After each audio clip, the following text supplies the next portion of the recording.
Hello all. Welcome back to the channel. This story is about what if Naruto and Kushina got pregnant and never returned post-Kyubi attack? If you like the fanfic, please give it a thumbs up. For more such amazing fanfics videos, subscribe to our channel. So let's start the video. Congratulations, Kushina, you're expecting. The doctor looks at her, a grin stretching across his face expresses how joyous he believes the news to be. Kushina can only stare at him, jaw slightly unhinged, eyes round. The usually talkative Kunoichi is speechless. The doctor's smile falters. Only that slight show of hesitance breaks Kushina from her stupor. What do you mean I'm expecting? Expecting what, Databane? Of course, she knows what she's expecting. She's not that dumb, but she won't believe it until the doctor says it outright. A baby, Kushina. You're going to have a baby. The smile is back, now mixed with clear relief that Kushina said something. When? The doctor looks down at the clipboard in his hands, consulting hastily jotted notes. It appears that you're about 5 weeks along, so the baby is due mid-October. Is it a boy or a girl? We won't be able to tell for several more months, but we'll get you scheduled for a follow-up visit so that we can track the baby's development. The doctor's energy is sickening.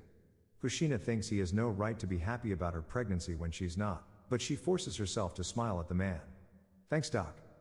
As she walks home, her hands climb to her midsection, and she contemplates her situation.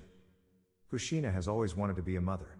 At the loss of her parents as a teenager, she longed to replace them. No, never replace them, rather, fill the void that they left, with a family of her own. Minato's always had that dream too. He grew up with no family and has always wanted one of his own. They both want to have several kids. It is such a simple dream, one anyone could achieve. Except them. Kushina knows that having children is dangerous for a Jinchuriki. During childbirth, the seal that contains the beast weakens, which may allow it to escape. The Kyubi nearly escaped when Mito gave birth even with her sealing knowledge and the Shodaime Hokage watching over her. Still, she and Minato have remained optimistic. Minato assures her that as the village's leading Fuinjutsu experts, they should have no problem containing the Kyubi.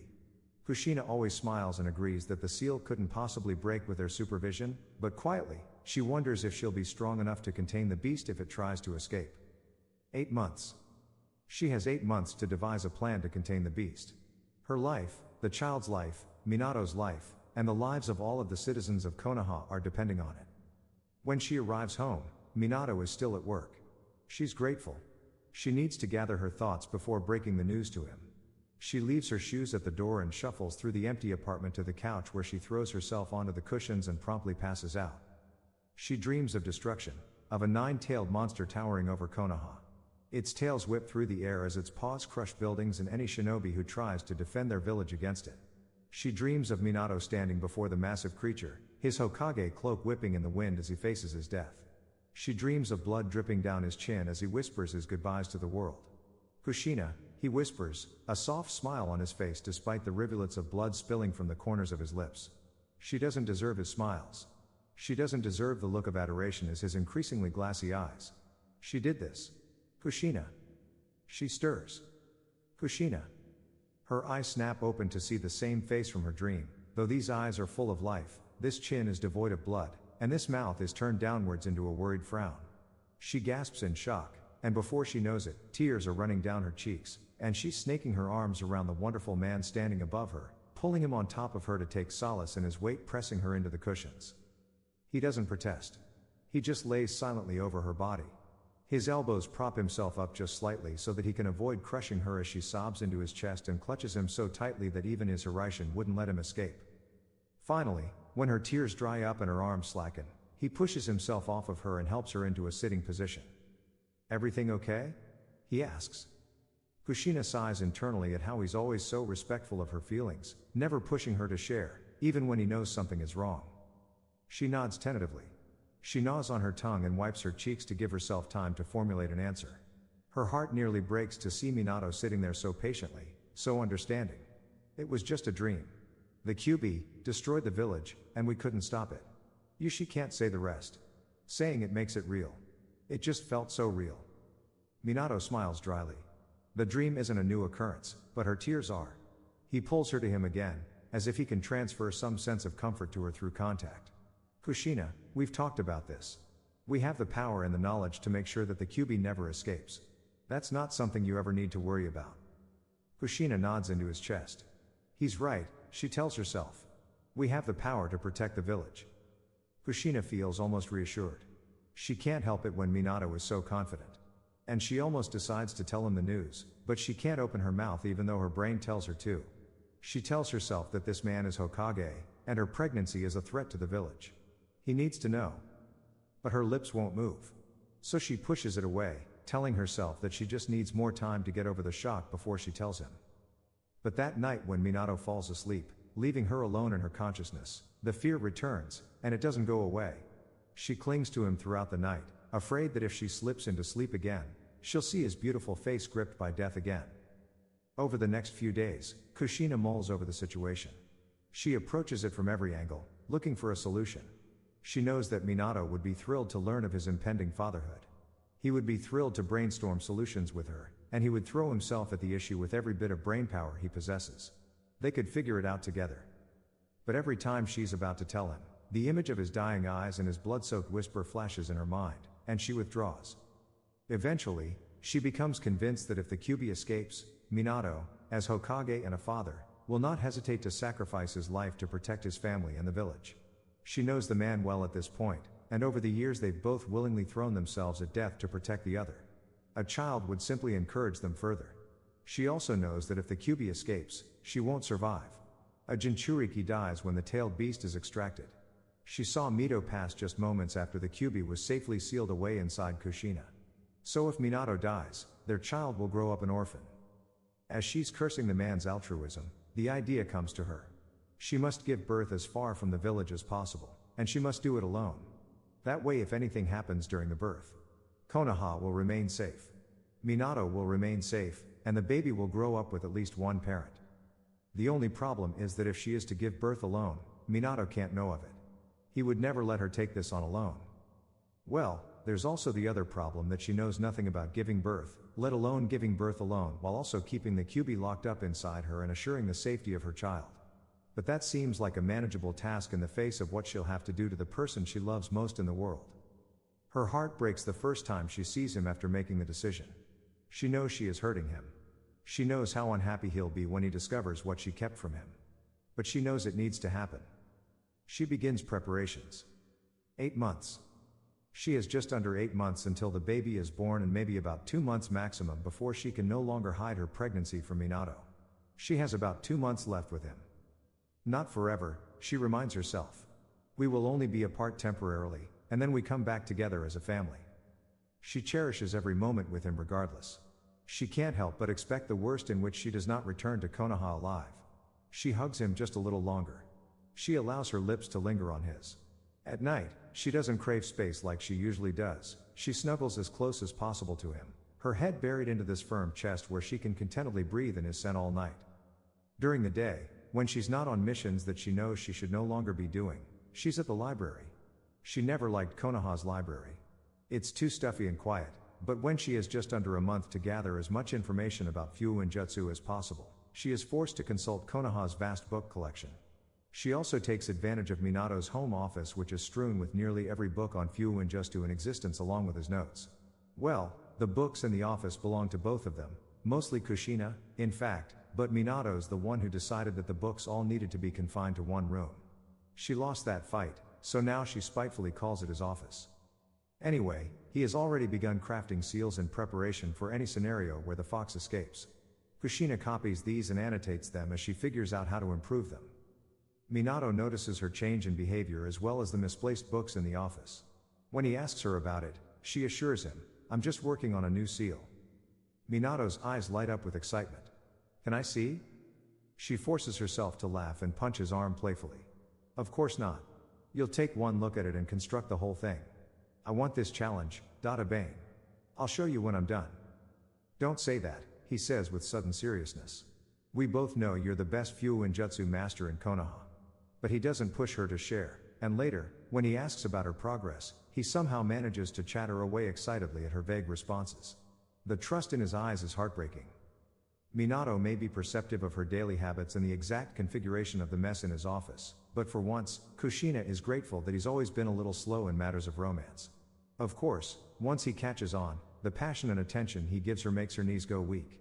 But Kushina is careful to give him no reason to suspect the changes in her body. She can feel them, and though they are still small, she can see them when she looks in the mirror. But Minato doesn't seem to notice anything different, or if he does, he doesn't say anything. Their last night together is almost unbearable. Kushina is exactly 12 weeks into the pregnancy, and she's starting to show. But in case this is the last time ever, she refuses to hold back with Minato. She disguises it as a date night. She drags Minato away from the Hokage Tower early, and they have dinner at Ichiraku Ramen. He then uses the Hiraishin to take them to the top of the Hokage monument where they watch the sunset from Minato's stone head. She leans against his chest, and he absent-mindedly plays with her long hair, sinking his fingers into the physical manifestation of the red sunset that shines on their faces. Neither of them say anything until the sun has disappeared and they have reclined onto their backs to look at the stars. Minato sighs contentedly. The stars always remind me that no matter how big my problems seem, they are all so small compared to the universe. Kushina hums in agreement, choosing not to voice how big her problems are right now. Instead she says, "They make me think of how short life is, Dada Bane. We may come and go, but the stars stay the same. Our ancestors looked at that same sky, and our children's children will too." She glances out of the corner of her eye to see Minato smile. She lets her words sink in for a few moments before continuing. "Say, speaking of children, when we have kids, what would you want to name them?" He contemplates the stars for a moment longer before turning on his side to face her. She mirrors him and finds comfort in the depths of his blue eyes, dark in the night save for the lights of the village reflected in them. "That's a tough question, you know." He grins at her playfully. "I've thought about it a lot. I don't think there's anyone in my life I could name a child after. There's only Jiraiya, but I don't think I could subject a child to that legacy." Kushina can't help herself. She laughs. Minato chuckles along with her, but he quickly turns serious. "But I have thought that if it's a boy I would like to name him after the main character in my favorite of Jiraiya's books. I'm not naming our child after any of those vile books, Dada Bane." Minato laughs again. "Don't worry, it's a perfectly respectable book. I haven't told you about it? The Tale of the Gutsy Ninja?" Kushina shakes her head. "I didn't know Jiraiya wrote anything respectable." "Oh, I guess we weren't dating yet when it came out. And with the war." Minato trails off sheepishly, his arm going to the back of his head out of habit. "But it's certainly an exception. It's about a ninja who is searching for world peace and refuses to give up in his quest. His name is Naruto. I've always admired the character, and I think if we have a boy, I would like him to be like Naruto." Kushina grins. "Naruto," she says, playing with the name on her lips. "I like it. I'd have chosen that name too, but for less noble reasons." Minato laughs, deep and full. Then Kushina says, "If it's a girl, I think I'd want to name her after my mother or Mito-sama. They were both strong women who loved intensely and lived brightly. I'd want our daughter to be like them." Minato smiles. "Well, I guess it's settled for when the time comes." He leans forward to place a kiss on her forehead just in time to miss the frown that takes over Kushina's lips. They make love that night. It's passionate and more intense than usual, but Kushina is determined to imprint the feel of his body onto her. She never wants to forget the caress of his rough fingers over her skin, his scent that reminds her of sunshine and grass, her name on his lips. Not for the first time does she falter in her conviction. She can't imagine any sane woman knowingly leaving this man, this perfect man who complements all of her faults and is far too good for her. But she reminds herself that she is doing this for him. She is keeping this secret and staying away so that no matter what happens, the world will still have him. Because maybe she's selfish, but she can't imagine a world without Namikaze Minato. She doesn't sleep that night. She spends it relishing his scent, memorizing every contour of his face, touching them gently with her fingertips. She enjoys the tickle of his breath on her skin. She soaks in his warmth. She smiles at the gentle smile, ever present on his waking face, that even graces his sleeping form. She imprints to memory every aspect of the man she loves more than her own life. She'll miss him, but she'll see him again. I'm doing this for him. When Minato kisses her goodbye as he leaves for work the next morning, she nearly loses her composure. She wants to wrap her arm around his neck and never let go. She wants to just melt into his body so that she doesn't have to make any more difficult choices. "Have a good day, love. I'll see you tonight." She smiles gently at him. "You have a good day too, Dada Bane. Don't let the paperwork keep you too late." "Not even paperwork can keep me away from you too long." He gives her a cheeky grin and a wink. "I love you," she breathes before he can Hiraishin away. She is proud that, although full of emotion, her voice is steady and sure. I love you too. He gives her one more kiss, and then he's gone. Kushina closes her eyes and takes a deep breath, trying to feel a presence that is no longer there. Then she steels herself to put her plan into action. She runs to their room and grabs her storage scroll, which is already packed with everything she'll need: clothing, food, toiletries, all of the few Injutsu notes and scrolls she copied from Minato's office, and even a few of Minato's books. She makes sure to grab the tale of the gutsy ninja. It will be a good reminder of Minato during her long months alone. Then she heads to the kitchen where she hastily leaves a note for Minato. She'd contemplated whether she should or not, but ultimately, she couldn't simply disappear without any explanation. Minato deserves to have a basic understanding of why she left. She just needs to make sure that by the time he sees it, she is far enough from the village so that he is not able to follow. She reaches into her kunai holder for the Hiraishin tag that she always carries. With the sentimental part of her brain in overdrive, she can't help but remember the day he gave it to her. Kushina. Minato looks at his feet and bites his lip, all awkwardness. Spit it out, will ya? Kushina demands, quickly losing patience with his uncharacteristic shyness. They have been officially dating for a few weeks now, and although there is plenty to discover about each other, they are no longer dancing around each other in awkward politeness. Would you mind if I put a Hiraishin seal on you? He chances a glance at her face, and at the look of horrified disbelief on it, he quickly adds, not that I don't trust you to care for yourself. You're a powerful kunoichi, but, you never know what will happen, and I want to be able to help if you ever need me. I'll only ever use it if you call me through it. Kushina can't help but grin at how unsure he is in expressing his devotion to her, so she relents. Of course you can. But it doesn't go on me. Give it to me on something else, and I promise I'll carry it with me whenever I might be in danger. Minato isn't entirely satisfied, but he is happy she agrees in some fashion, so he gives her a tiny scroll with only the imprint of the Hiraishin on its surface. She safely tucks it away in her kunai holster and pats it with a meaningful glance at him. Wincing at the knowledge that she is breaking her promise, she places it on top of the note to make sure he knows that she does not want to be followed, nor will he be able to do so easily. She then steps out the door. The sun is shining brightly on a beautiful spring morning. Her heart is withering inside. Kushina stands on the shore letting the ocean tide wash sand over her feet. The sea breeze and sticky salt around her ankles bring up memories that make her yearn for a home that no longer exists. She's made it. Well, she's nearly made it. Uzushio is just a blot on the horizon, but Fire Country is now behind her, and it will take no time to dash across the choppy water to the island's shore. She'd contemplated where she should go for several weeks, and Uzushio stood out as the most logical place. There were no people. No village. If the fox escaped, it would just ruin ruins. But even more importantly, Kushina knows of a temple in Uzushio. It is a sacred cavern beneath the city, created by her ancestors, that holds much of the Uzumaki Fuinjutsu knowledge and is painted with seals with the power to contain a tailed beast. Even if it was destroyed the day that Uzushio fell, she hopes that enough remains that she won't have to start from scratch to recreate the seals. Then, if the fox escapes, it will be contained in there forever.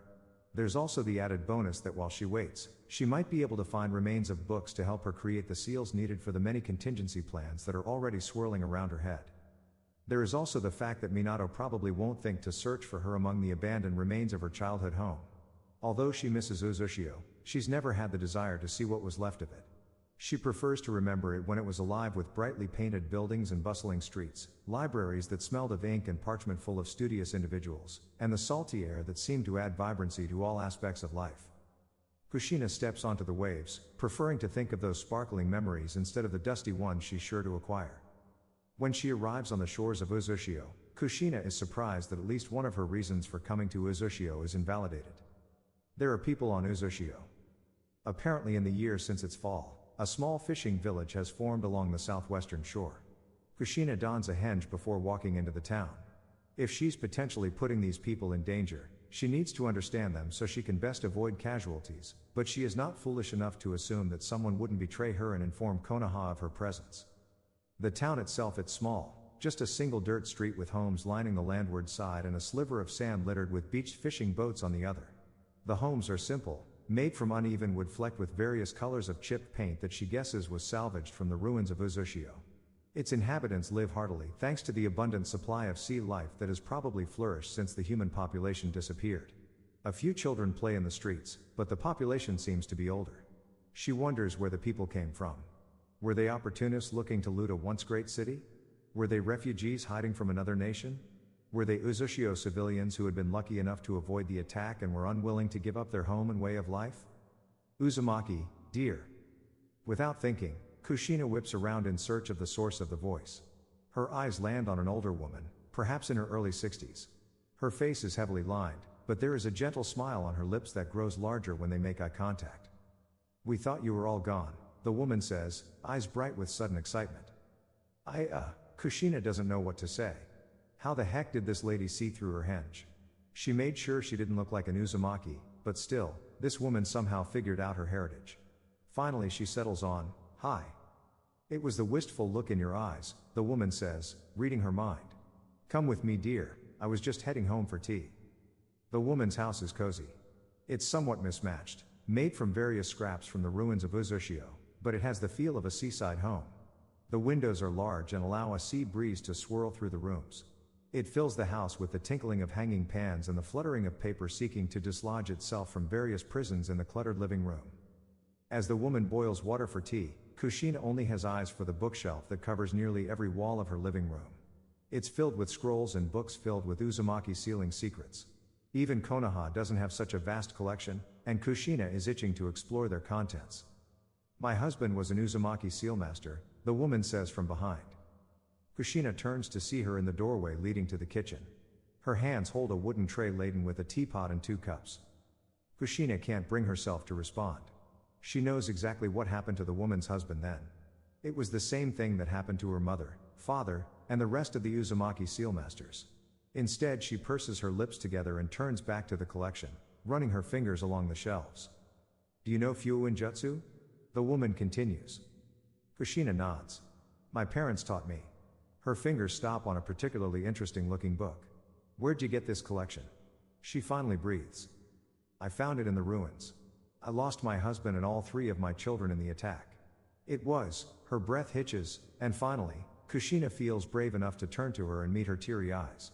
It was all I could do to have a piece of them. Kushina understands.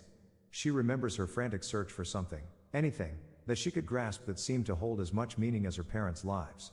And she remembers her subsequent spiral into a reckless depression and avoidance of anything that made her think of them. But she also remembers the day that she was brave enough to re-enter her parents' home in Konoha and finally appreciate what they left. She and Minato had sat looking through their notes, books, and valuables, building a happy memory in all the dust. She suddenly finds herself on the couch beside the woman, clasping her hands within her own. This is the first time since the tragedy that she has found someone who understands. She had thought that everyone with connections to Uzushio had died in the attack, but here was this woman who had lost just as much if not more than she had. To lose parents was one thing, but to lose a husband and 3 children was another. Children were not meant to die before their parents. Instinctively, one hand lifts to grasp her stomach. Maybe it's the loneliness that has set in since leaving Konoha. Maybe it's the fact that this woman is not a ninja and doesn't appear cut out to be one of Jiraiya's informants. Or maybe it's simply because the woman's Uzushio accent is just like her own and reminds her of her mother. For some reason, Kushina trusts her. As tea is poured, they reminisce. Kushina tells the woman, Akari, about her parents. Akari knew them. Her husband was one of the highest-ranking Uzumaki sealers. He would have worked with Kushina's father. Akari's youngest child was a few years older than Kushina. Kushina can't remember him. Her memories of Uzushio are a hazy utopia of sand, wind, and laughter, filled with few real people, but she can talk about the places that she and Akari's youngest had probably both loved to swim and the groves with the best climbing trees. They eventually talk about the tragedy of the day that Uzushio fell. Kushina voices her frustration that Konoha refused to let her help protect it. Akari voices her guilt at being away for work. Even a decade later, neither have come to terms with how weak they truly are. Kushina finds herself crying, reveling in a companionship she hadn't known she needed. She had thought Minato was enough. He listened. He held her when she was feeling particularly sad. He reminisced with her about her parents who he had also loved. But he could never truly share her pain. He couldn't understand how it felt for her to lose her home and her entire family. He knew that it hurt her, but it was a pain that could only truly be understood by those who experienced it. And Akari had experienced it. And Kushina can't help but love her for it. She finds it impossible to commit to her self-imposed isolation. In her one moment of strength she had been able to leave Minato, but with Akari nearby, she finds that she can't find that same strength on a daily basis. Akari is lonely and loving, and as she learns that Kushina does not have a place to stay or any other company, she forces her hospitality on Kushina in that way that only grandmothers can do. Kushina can't refuse. Even if she wanted to refuse, she couldn't, because all of the books and scrolls that she needs are in Akari's living room. It only becomes worse when the old woman learns that Kushina is pregnant. She clasps her hands together with shining eyes and begins to sob. Kushina worries that she had somehow offended the woman and rushes to her side, but she is taken aback by a sudden onslaught of affection and is pulled into a crushing embrace. A new Uzumaki. Akari cries. I didn't think it was possible. From that point onward, Akari insists on having a central role in Kushina's pregnancy. Kushina lets her because Akari is the type of woman to make assumptions about Kushina without verifying whether those assumptions are true. When Akari mentions a father, Kushina offhandedly replies, I needed to stay away from him throughout the pregnancy. Akari groans about how men will never understand the pain women go through during pregnancy. Akari doesn't even ask where Kushina is from. She simply asserts that all Uzumaki babies should be born in Uzushio, so of course Kushina came to Uzushio to give birth. How else would the baby know his heritage? She insists she'll be the baby's midwife. And this is where Kushina draws the line. She can't risk Akari's life. She'll deliver her own baby with her shadow clones, and she won't budge on that idea. Akari stubbornly fights back. She says she's delivered all of the babies born on Uzushio since the attack. Someone needs to make sure the birth is done safely. But Kushina is equally stubborn. Akari may have been married to an Uzumaki, but Kushina is an Uzumaki. Eventually they compromise. Kushina lies and says that Akari can be there as long as she will let Kushina help. Through this compromise, Kushina learns everything she can about birthing babies, and once a week, she seals away a shadow clone into a scroll. With any luck, she'll have at least 20 clones to help birth the baby, and none of them will have taken any of her chakra on the day she needs it the most. Kushina may have expected the 6 months to feel like an eternity, but instead, they gallop by. With Akari's incessant attention and the work she has to do before the birth, Kushina hardly has time to miss Minato. Those times mostly happen as she's falling asleep when her mind is wandering and she longs for the warmth of his body beside her. During the day, Kushina works her way through Akari's library and prepares the temple that she thankfully found relatively untouched. It had taken her over a week of searching to locate the entrance, and when she did, she'd had to blast the debris of the fallen city away from the heavy stone doors. But luckily, the inside has minimal structural damage. There are piles of fallen stone on the ground, and some of the towering pillars had cracked and crumbled. But the seals painted over the solid stone walls are largely intact. Still, she makes sure that the cracked cavern is still strong enough to contain a tailed beast. She studies the seals on the walls and reinforces them with her own, in hopes that if any were damaged in the attack, the new ones would make the temple as impenetrable as it once was. She also makes an army of seals on chakra paper for her to use during the birth. She makes a seal that will strengthen the Kyubi seal if she feels it breaking. She makes one that she thinks will be strong enough to paralyze at least part of the Kyubi if it does break out so that she has enough time to get the baby to safety. She has one that will serve as a physical shield around the baby to protect it from any attacks, and in a worst-case scenario, she has a seal that will allow her to create the next Kyubi Jinchuriki. She hopes it won't be necessary, and based on her other failsafes, she can't imagine a situation where it could become necessary. The likelihood that it would never be used was the only thing to encourage her to make the seal in the first place. She can't fathom condemning her child to the same lonely childhood that she'd had after the Kyubi had been transferred to her. She would leave the Kyubi locked in the cave before she did that, but as a final contingency plan, she wants to make sure it's an option. It's a seal that she and Minato had discussed over the years, one of his ways of easing her fear of one day starting a family. Together they'd even mastered the ancient Uzumaki art of sealing away one's chakra to create an imprint of the person. With both of their brains behind it, she's confident that it'll work. In late September, when she can feel the baby moving more often, preparing to enter the world, Kushina becomes obsessed with contingency plans. If something goes wrong and she passes away, she needs to keep the baby safely away from the fox. She entrusts most of this to Akari, who she's grown to love and trust over the months. The woman has become the mother she needed during this time, so on a day when the baby is particularly active, she says to Akari, "There are a few things I need you to do in case I don't make it through the birth." "Sweetie, don't talk like that," Akari scolds. "No, Ba-chan, I need you to listen to me, Dada Bane. I'm here because it is not safe for me to give birth. It's dangerous for me and everyone around me. There's a very real chance I won't survive, and I've come to terms with that." But even as she speaks, tears come to her eyes. She loves Namito, that's what she's been calling the baby since she doesn't know if it'll be Naruto or Mito yet, and she wants to be there as it grows up. She wants to experience its first word and wrap it in her arms as it tumbles from its first steps. She wants to shower it in the love she already feels for it. She had been brave enough to say goodbye to Minato, but she can't fathom saying goodbye to this life she has yet to meet. Still, she continues. If that's the case, I need you to send a message to the Hokage and tell him what happened. And please take care of the baby until he arrives. Even with Akari's word that she'll notify the Hokage, Kushina becomes more and more frantic. Kushina has never been a thinker. She's a doer. Her brain isn't meant for strategic planning. Just considering all of the possible outcomes of the birth and planning for them makes her want to punch the walls of the cavern that she's spending way too much time in. Still, she plans for every outcome she can think of. If she doesn't and someone besides her dies, these 6 months away from Konoha would have been pointless. Her water breaks as she is fretting yet again over the seals on the cavern wall and wondering whether she should ask Akari to contact Jiraiya instead of Minato. She knows Minato is a rational man, sometimes unnervingly so, but she also knows that his rationality won't accept her death unless he can see it with his own eyes, which could inevitably put him in the danger she is trying to save him from. Ignoring the pain, she directs all of her focus into closing the entrance to the temple and checking her adjustments to the seals around the cave perimeter. Akari is in the village, and Kushina considers letting her know what's happening, but Akari is safer far away from the birth.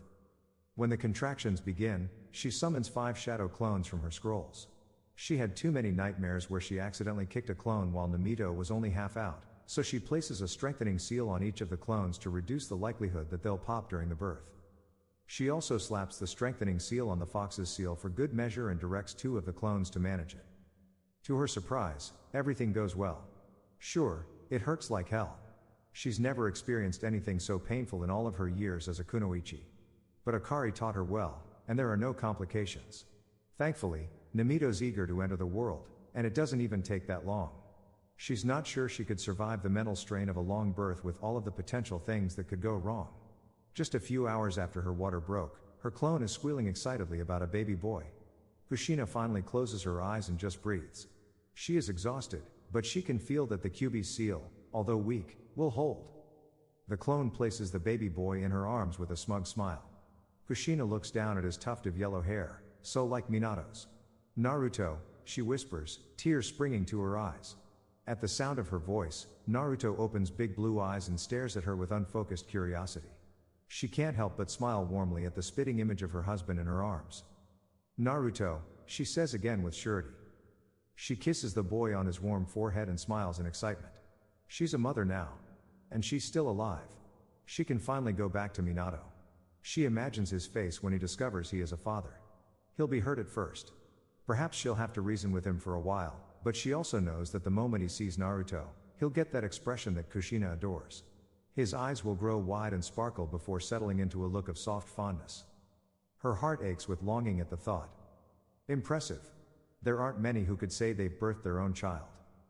Kushina follows the unfamiliar voice to a cloaked figure. It wears a mask with black lines that are all directed towards a single hole over his right eye.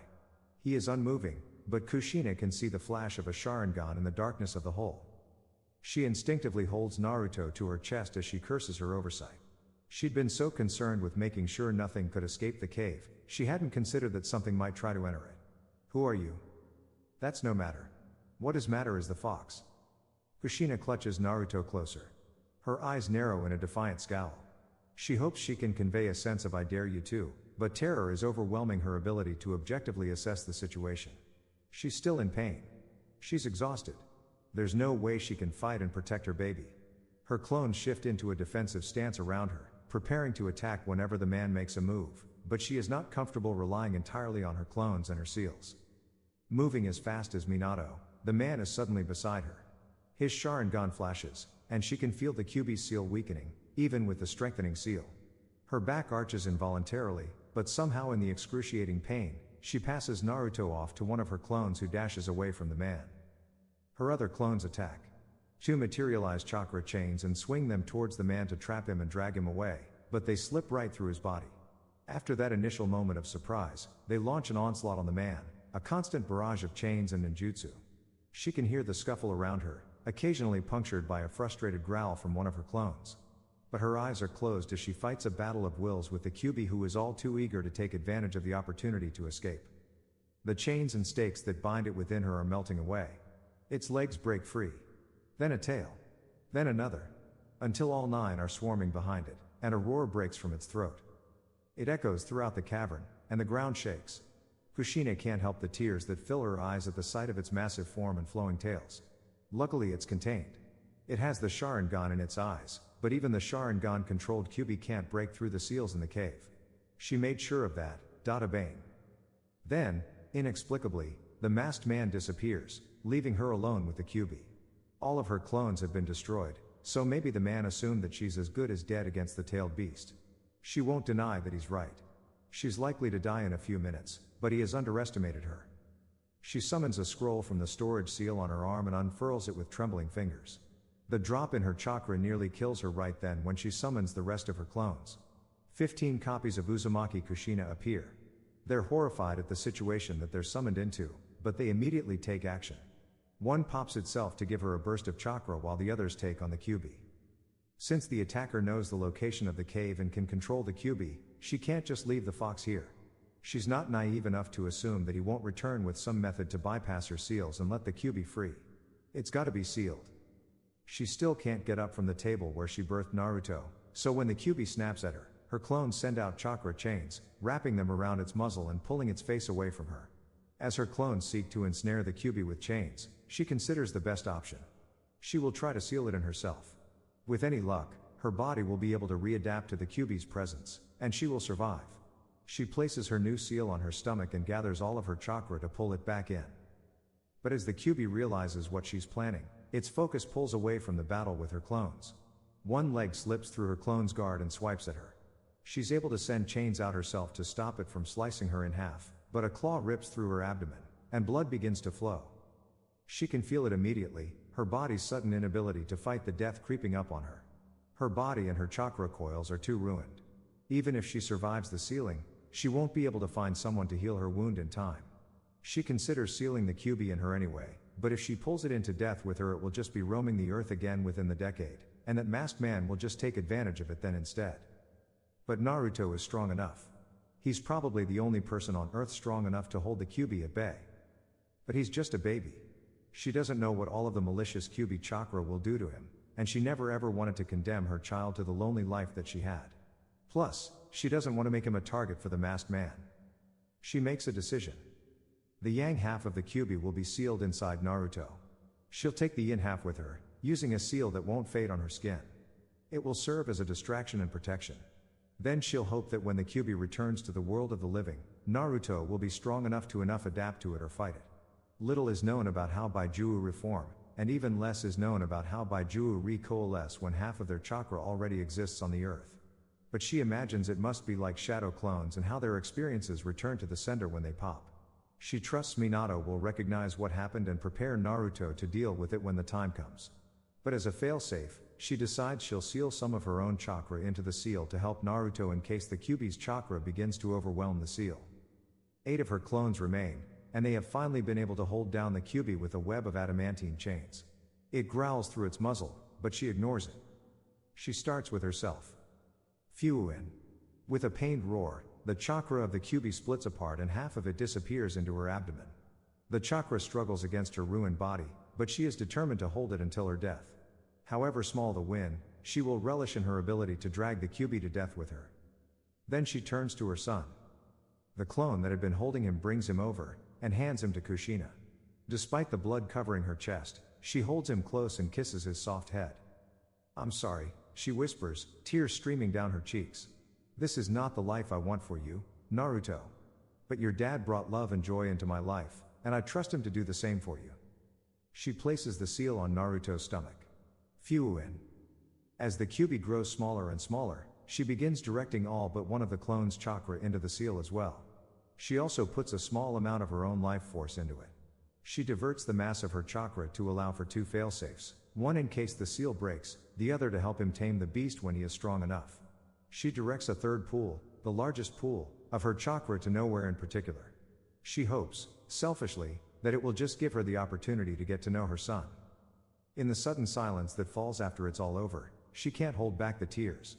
She squeezes Naruto to her and sobs into him. "I love you," she cries.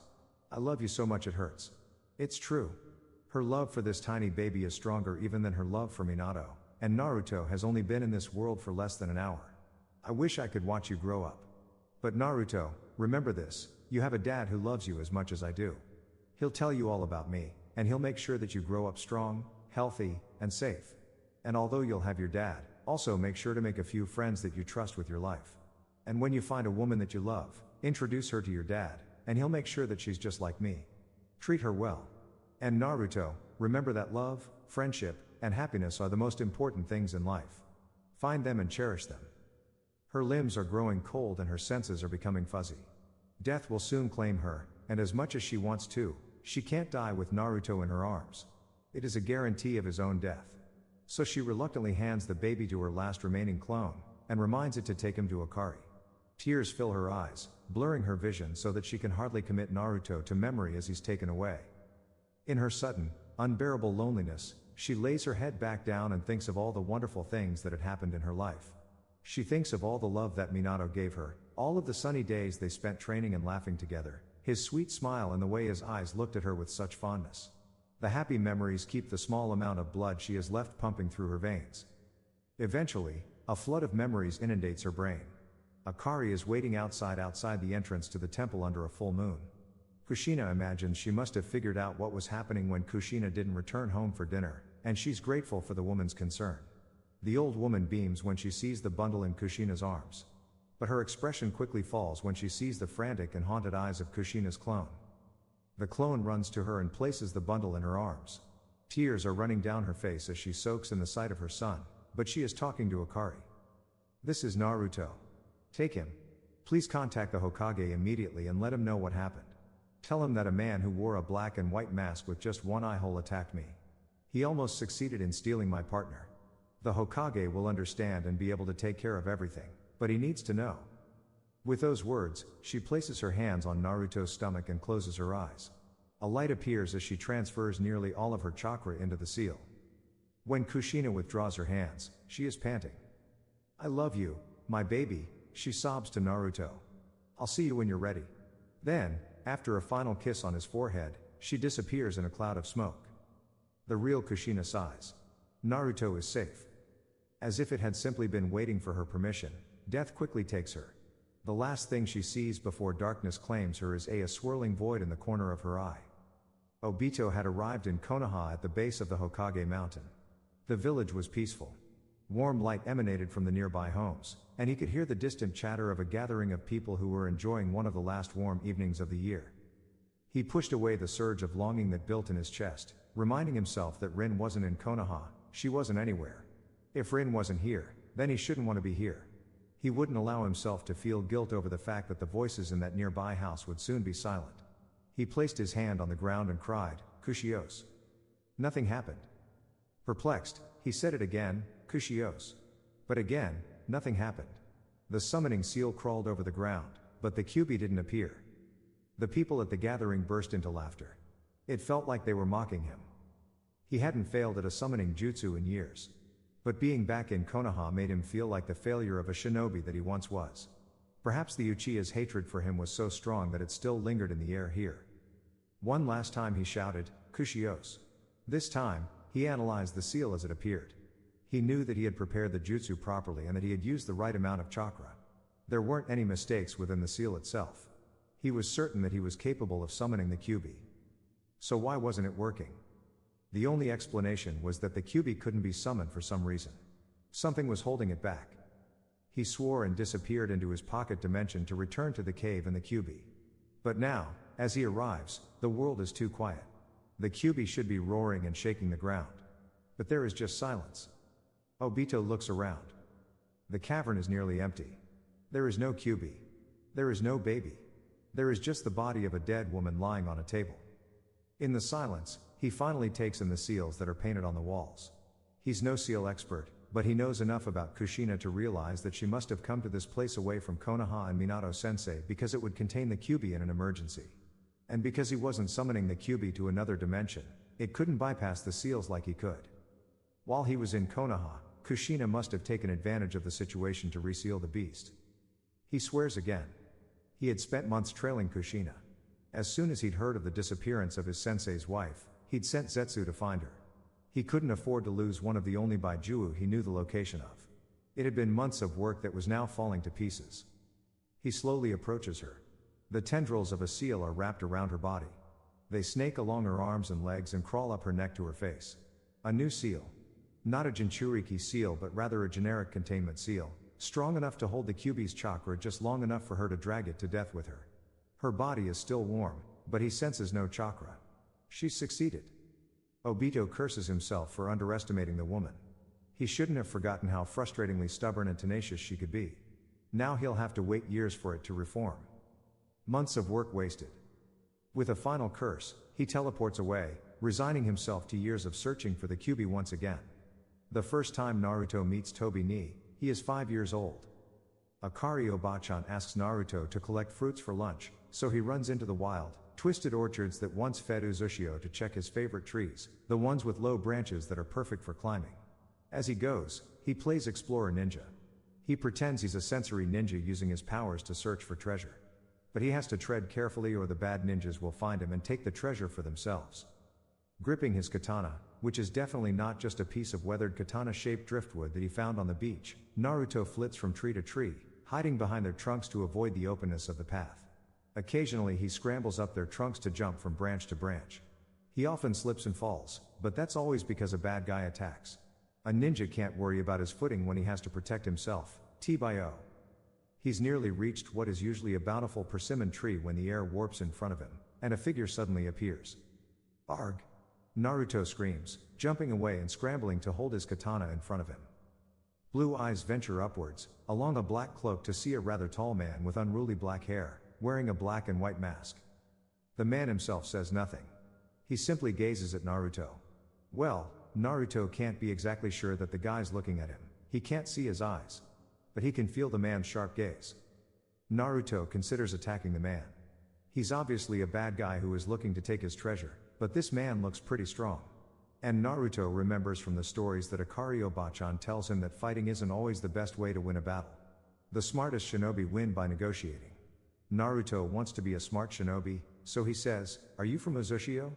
With all its swirly lines, the man's mask kinda looks like the symbols Naruto finds on the ruins of the destroyed city. The man does not respond. Nor does he move. Naruto squirms uncomfortably under his gaze, but he quickly catches himself and steadies his katana, eyes steely on his opponent. That's not how to hold a katana, brat. Naruto's eyes widen in shock, and he looks down at his trembling hands, their knuckles white. If you're going to be defending yourself against enemy ninja, figure out the right way. Naruto assesses his grip. Should his hands be overlapping? Maybe he shouldn't hold the katana so tight? But it's really heavy, so he's not sure if he can hold it any looser. But I don't know anyone who knows how to use a katana, he finally says. Can you teach me? But when he looks up, the man is gone. When Naruto next meets Tobi ni, he is 7 and fishing by the sea. He sits atop a rock with his line in the water. Obito watches from a nearby tree as the boy sporadically gives up on fishing to jump again and again into the water and splash around, undoubtedly making his task immeasurably more difficult. Over the past few years, Obito has come to Uzushio somewhat regularly after Zetsu reported something that felt like the Kyubi's chakra. Thinking the beast might recoalesce in the same place it died, Obito, unwilling to hint to anyone besides Zetsu that the Kyubi, for the time being, no longer existed, has been personally searching for it. 2 years ago, he ran into Kushina's child. The kid was running clumsily through the trees and honestly would have killed himself on the stick he was pretending was a katana if Obito hadn't stopped him. His heart had stopped when the kid looked up at him with big blue eyes, looking too much like Minato-sensei for Obito's comfort. He'd handled the situation quite well, in his opinion, and then had snuck away back to Kamui where he'd forced his heart to stop racing and the memories to stop flashing by. And only when his mind cleared did it dawn on him that he had been able to see the Kyubi's chakra concentrated around the boy. Since then, he's checked up on the kid occasionally to make sure the Kyubi container stays safe, healthy, and naive. From a distance, of course. Recently, Orochimaru, under the impression that Obito had intentionally sealed the Kyubi in the boy, suggested that he form a relationship with him. Orochimaru had been adamant that a personal connection would strengthen the boy's loyalty to Obito and ultimately make the task of extracting the Kyubi even easier when the time came. It was a good suggestion, but Obito couldn't tell Orochimaru that watching the sun shine off of the kid's messy blonde hair transports him to his time under his Jounin sensei. Or that the boy's energetic voice is too reminiscent of the dead woman who had loved Obito like a mother. No, talking to the kid was a terrible mistake that Obito won't make again. But the kid's too important to entirely ignore. Konoha could find him any day, or worse, he could find out about his father. If he ever falls under the Hokage's protection, Obito will forever regret letting the boy live. Obito suppresses a shudder of exasperation as he hears a shout, and he looks up just to make sure the kid isn't drowning. Instead, he sees him doubled over and grasping his stomach in pain. What's more interesting is the boy's chakra. It is bright, powerful, and familiar. The reason for the sudden bout of illness arrives in a flash of red eyes and a feral snarl that rips from the boy. The Kyubi. Obito recognizes its chakra now. It is potent, more potent than any beast that is locked away should be. And it is consuming the little boy in front of him. Could Kushina have created a defective seal? If the Kyubi is escaping, then Obito will have to act immediately and either seal the Kyubi properly, which is absolutely not his forte, or get the kid to the Geto Mazo statue ASAP. But then he activates his Sharingan and sees that there isn't any faulty seal. The chakra isn't oozing out of the boy's body but is instead oozing in. It's coalescing around him and entering his body at his stomach. The chakra is bright and heady and holds the unmistakable malice of the Kyubi. That means that there's Kyubi chakra outside of the seal for some reason. Maybe Kushina had sealed half of it in an object, and it was finally escaping. Or maybe she sealed it in herself, and that part of the Kyubi was now joining its other half inside the boy. At first Obito is relieved that he didn't kill the boy sooner. What would have happened to his plans if he hadn't given the Geto Mazo statue the full power of the Kyubi? But then Obito realizes what a disaster it would be if the Kyubi's chakra became too powerful for the boy to contain.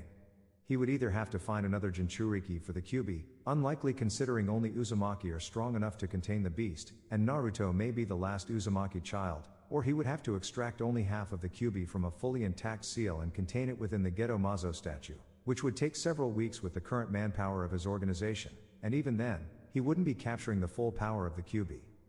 No, the simpler option would be to train Naruto in basic chakra control. The only way he will be able to contain the Kyubi is if he has a more developed chakra system and better control over his own chakra. Plus, this plan has the added benefit of gaining the boy's trust as Orochimaru had suggested. Obito sighs. He had hoped that Naruto could live as a civilian container for the Kyubi, just waiting for Obito to call him. Obviously, the Kyubi has other plans. Just as quickly as the episode arose, it's gone. The loose Kyubi has dissipated and is no longer threatening to break the seal, the boy's body, or both. Obito swallows his pride and approaches the boy.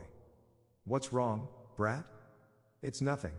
He can see the boy try to keep his voice from wavering. You're sick. Warily, the boy looks up at him, and though he doesn't speak, his hand instinctively reaches to clutch his stomach. Obito's eyes follow, confirmation for what he already knows. That where it hurts. The kid nods. If you want it to stop, you need to learn how to control your chakra. What's chakra? Obito sighs. He should be glad that the kid is so ignorant, but the question grates at him. He's really not cut out to train a child in chakra control. It's like blood, Obito explains. But ninjas learn to control it so they can use Justu. Though it is turned downwards, Obito can see that the boy's face is scrunched up as if he is trying to understand. Blood his lips repeat without a voice to follow. Obito sighs. It allows you to use ninjutsu, Jinjustu, Fuinjustu, and I suppose. Oh, Akari Obachan talks about that stuff. She said I'm gonna learn it so I can use seals. That's an interesting development that Obito was unaware of. So I have this chakra stuff? The boy carefully examines one arm then the next, looking for the chakra. His hands go to his stomach, and he lifts up his shirt to examine the still faintly glowing seal. Whoa! Is it in there? He asks, poking at the black spiral around his belly button. You can't see it, brat. But yes, most of it's in there. The kid's eyes light up with excitement. Cool. He glances up at Obito as if Obito had just given him the best birthday present he's ever gotten. Suddenly the boy squints with confusion once again, but his eyes stay on Obito's mask. Hey, you look familiar, T-by-O. Obito has no idea how to respond to that statement. He isn't about to remind the boy of their past encounter. His one goal here is to teach the boy chakra control, so he stays quiet, wondering how best to change the topic. But before he can say anything, the boy's face lights up. I remember. You almost attacked me when I was on a mission, so I learned how to hold a katana real good so that I can be super strong. Watch me, T-by-O. The kid whoops and dashes over to where he had been sitting on the rocky shoreline. Ignoring the fishing line that lay on the ground with its hook still in the water, he grabs his katana stick and flows through the basic kata of the Nukitsuke. They are clumsy, looking more like they're performed by a boxer than a swordsman, but Obito's impressed that the boy has learned them at all. As the kid reaches the 5th form, his stick wobbles ferociously before him, and his face scrunches up in concentration, tongue poking out from between pursed lips. Suddenly, he yelps, and he's on the ground, face scrunching even more tightly in pain. His hands clutch his stomach again. Obito watches passively as if still judging the boy's kata forms, but his mind races. The Kyubi's chakra hasn't returned, but it's obviously still having an effect on the kid. Perhaps when the boy exerts himself, the Kyubi uses the surge in untamed chakra to capitalize on the fact that he is growing stronger. It may be fighting in an attempt to overwhelm the seal that is only meant to contain part of his chakra. This is more serious than Obito thought. Obito waits for the boy's fit to end, and even once it does, he doesn't say anything immediately. He lets the kid gather himself and glance at him sheepishly before watching him expectantly. That happen often? Obito asks. The kid shakes his head. Only sometimes, and it just started happening recently. Don't worry about me. He makes that face again, frustratingly adorable as it scrunches up in thought. What your name, Ninja-san? Toby, he grunts. The boy nods fiercely, committing the name to memory before picking up where he left off. Don't worry about me, Toby Unyaiken.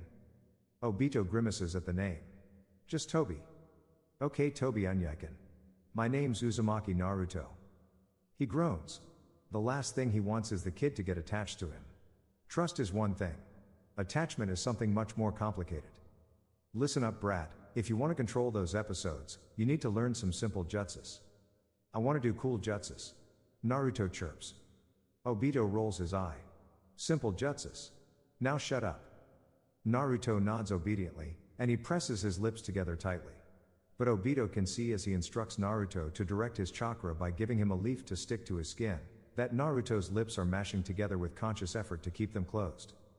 Before Naruto masters the technique, Tobi leaves him with instructions to ask Akari Oba-chan about chakra, and then he disappears. Dutifully, Naruto asks Akari Oba-chan about chakra as soon as he gets home. When he does, her eyes light up, and wet, soapy hands clap together. She quickly dries them and then drags Naruto into the living room where she keeps her books on ceiling. As she searches the shelves for books that are appropriate for a 6-year-old, she mutters about where she and her husband started with their own children. Naruto grimaces as he watches. Akari Oba-chan has taught him how to read, and he likes when she reads to him.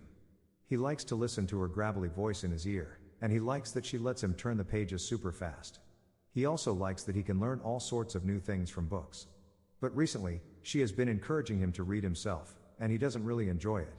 It takes a really long time, and his fingers itch to be doing something. He really hopes that Akari Oba-chan is planning to read to him this time. Aha! She says triumphantly as she pulls a book from the shelf. Naruto gulps. It's a thick and heavy-looking book.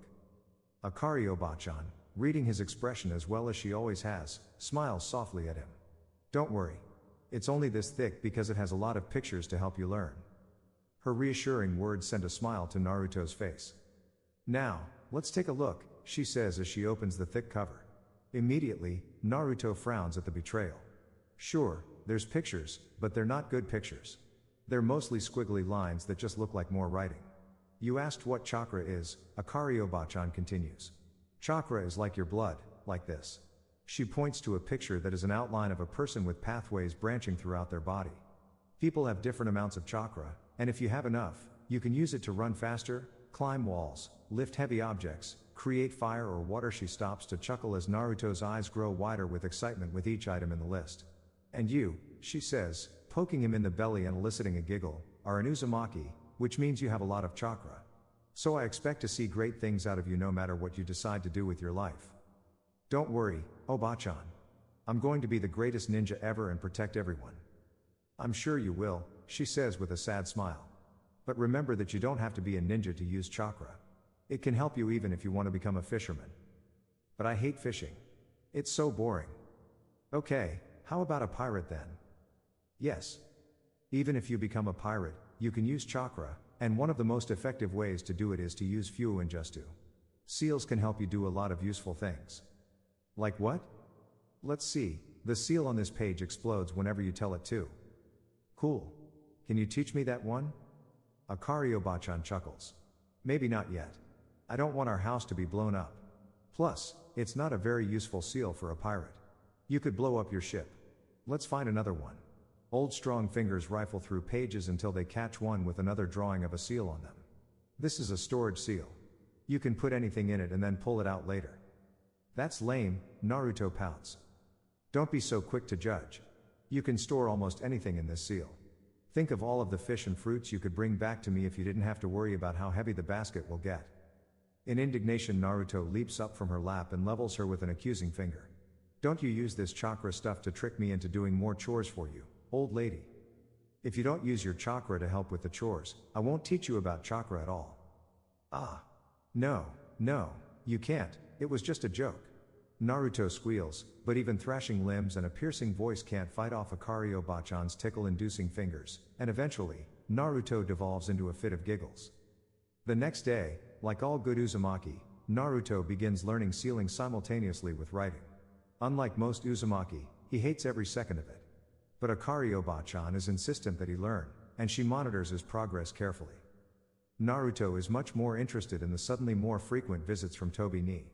At first, he spends much of his free time looking for Tobi ni.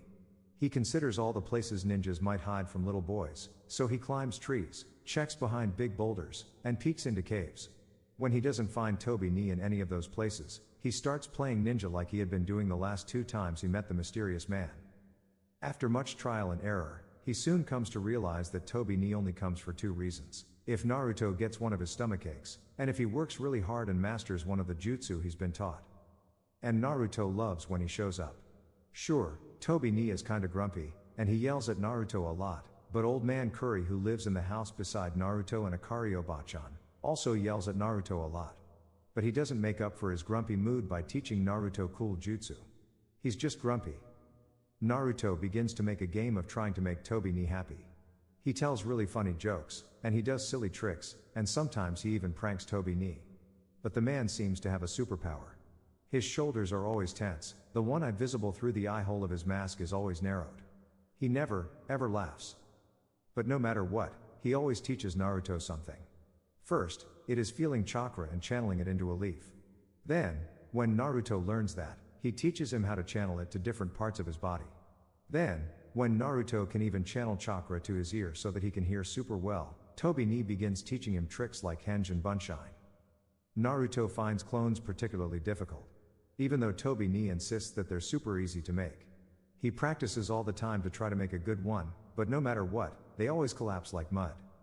He begins to panic, worried that maybe Tobi ni will never come back because he can't master this jutsu. His stomachaches have become less frequent so that it feels like forever between them. So the only thing that will bring Tobi ni back is if Naruto can master this jutsu. But to his surprise, one day when Naruto is particularly frustrated, Tobi ni suddenly appears without reason. Naruto stops mid-curse, one that he heard old man Kuri shout the last time that Naruto pranked him, and turns to Tobi ni feeling super embarrassed. But Tobi doesn't scold him for being a terrible ninja. Instead he says, "Something's wrong. I'll teach you a different technique. But I want to learn how to do a clone." Naruto pouts. "Obviously you're not ready for clones. We'll do something else." "But you said it's a super easy jutsu and every ninja has to know how to do a clone." Naruto insists. "And Akario-bachan says I can do anything because I'm an Uzumaki, and I have the most chakra. Someday I'll even beat you." Tobi ni does not flinch at the pudgy little finger that stabs towards him. "The most chakra," he murmurs under his breath. "I see. What are you muttering about, you old man?" Tobi ni sends Naruto an exasperated glare, clearly saying I am not an old man. But aloud he says, "I'll teach you a different way to make a clone." "Is it a better way?" "Yes." "You're lying." "I'm not, brat.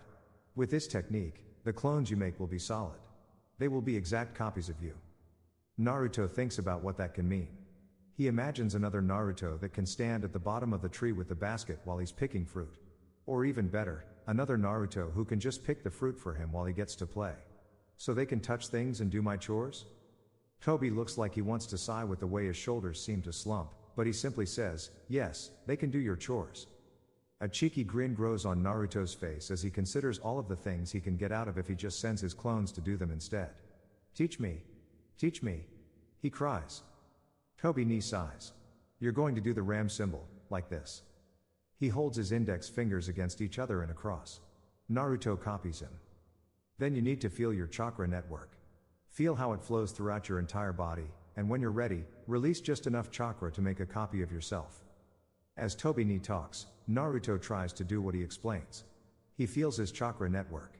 He's gotten really good at that with all his failed attempts to make regular clones, so it's super easy. Then he tries his best to release just enough chakra to make another Naruto. His chakra pulses, and a dozen Narutos appear in the clearing. That was certainly unexpected. I did it. They all whoop simultaneously. Thanks Toby. Faster than the yellow flash, all 12 beaming and laughing Narutos pile onto Toby. But they never touch him. When Naruto lets his clones pop out of existence, he realizes he's alone.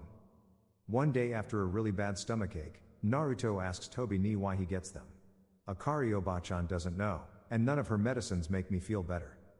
Naruto had been exploring some of the caves and the cliff along the shore when it had happened. Obito had watched the episode from atop the cliff, preferring as usual, to observe from afar. But once it was over, he had joined the kid on the beach in order to subtly check that the seal was still holding. Now he finds himself slowly backing away from the kid. Recently, Naruto has been trying to get physically closer to Obito. He consistently tries to initiate physical contact by throwing hugs at him, trying to lean on him, jumping on his shoulders.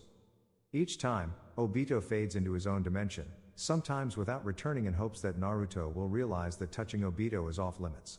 He did, admittedly, crack a smile once, his first in a long time, when Naruto had tried to ambush him by jumping out of a tree. Obito had phased into Kamui and had watched as Naruto face planted into the ground.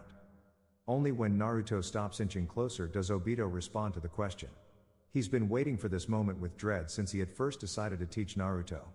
This is the part of the plan where Naruto becomes a willing participant in his Eye of the Moon plan. It's because you're special. Even as lies, the words feel foreign on his tongue. They're words a parent says to their kid, not words said to a kid by the murderer of his mom. But he forces himself to continue. On the day you were born, you were chosen to hold a monster inside of you. Your stomach hurts because it's trying to get out. Naruto's hands have gone to his stomach, and he looks down at it, perplexed. Why does the monster have to be inside of me? Because you're the only person that's strong enough to contain it. So that means I'm stronger than the monster? Sure. And I'm the only one in the whole world? Yes. Does that mean I'm protecting everyone? Yes, brat. Now, shut up. Someday I'm going to get rid of the monster for good, but until then, I need you to keep it locked away from me. That's so cool. Naruto cheers, pumping his fist in the air. I'm a hero. And you're a hero too. Naruto throws himself at Obito for a hug, and falls to the ground when Obito phases his body into Kamui. The kid quickly recovers, though, and instead decides to run circles around Obito. The Uchiha almost feels sorry for the old lady that's raising the brat. To endure this much energy on a daily basis must be exhausting. He desperately wants to get away, but there's one more thing he has to do. He puts on that false adult voice, trying and failing miserably to emulate how the old Uchiha grannies used to talk to him. If he wants Naruto to listen, he needs to sound like he cares about the kid. Listen, brat. Because of the monster, some people might come after you. He picks up a stick and draws Konoha's symbol in the sand. If you ever meet someone with this symbol on their forehead protector, don't tell them your real name, and try to get away as quickly as you can. Why? They'll try to kidnap or even kill you. Why? Because they're afraid of the monster. Why? Obito is not playing this game. Instead, he brings up the last point he needs to make. You might meet a tall man with blonde hair and blue eyes like you. He's the Hokage. Naruto lights up. Akari Obachan mentioned him. Did she?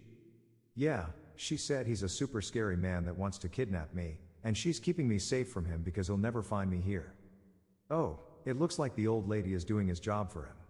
He should probably thank her, but politeness is not something Nuke Nins need to worry about. Listen to your grandma then, brat.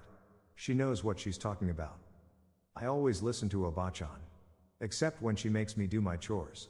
Then I just make a bunch of shadow clones like you taught me and I. As he talks, Naruto shuffles very slowly closer and closer to Obito. His hand inches towards Obito's. His job done, Obito escapes just before their fingers touch. Akariba-chan dies when Naruto is 12 years old. When Naruto arrives home from fishing that day, he shouts, "I'm home." Like he does every day. There's no response. It's not really unusual considering Ba-chan has been sleeping a lot lately. She hasn't been able to get out of bed for about 6 months, and although Naruto has been super happy to be helpful and take care of her just like she took care of him, it makes him really sad that he doesn't have anyone to talk to most of the time. Still, he knows that Ba-chan needs her rest so that she can get healthy again. Naruto wants to surprise her when she wakes up, so he goes straight to the kitchen to make dinner. He has learned how to cook over the past few months. At first, it was really difficult, and they ate terrible food. Ba-chan would wince with every bite before plastering on a strained smile and dishing out a compliment. Luckily most of the neighbors are kind, and they often brought meals over for them. But after a few months, under Akariba's constant and careful directions, Naruto learned how to make a few dishes, enough that they could eat something different every day of the week. Today, he is going to make fish curry. He rolls the storage scroll that he takes fishing with him out onto the table and summons the food that he had stored inside. A pile of fruits and vegetables along with a few fish appear on the table. For the 100th time, Naruto is grateful that he is so good at storage seals and clones because with their help, today he collected enough so that he won't have to go out again for a few days, giving him more time to practice his ninja techniques. He hasn't seen Toby Ni in a really long time, but he's certain his big brother will be back when he finally masters water walking. Even as he cooks, he can't help but practice. He drops ingredients into the pot by hanging from the ceiling directly above. He cuts the fish by practicing his kenjutsu.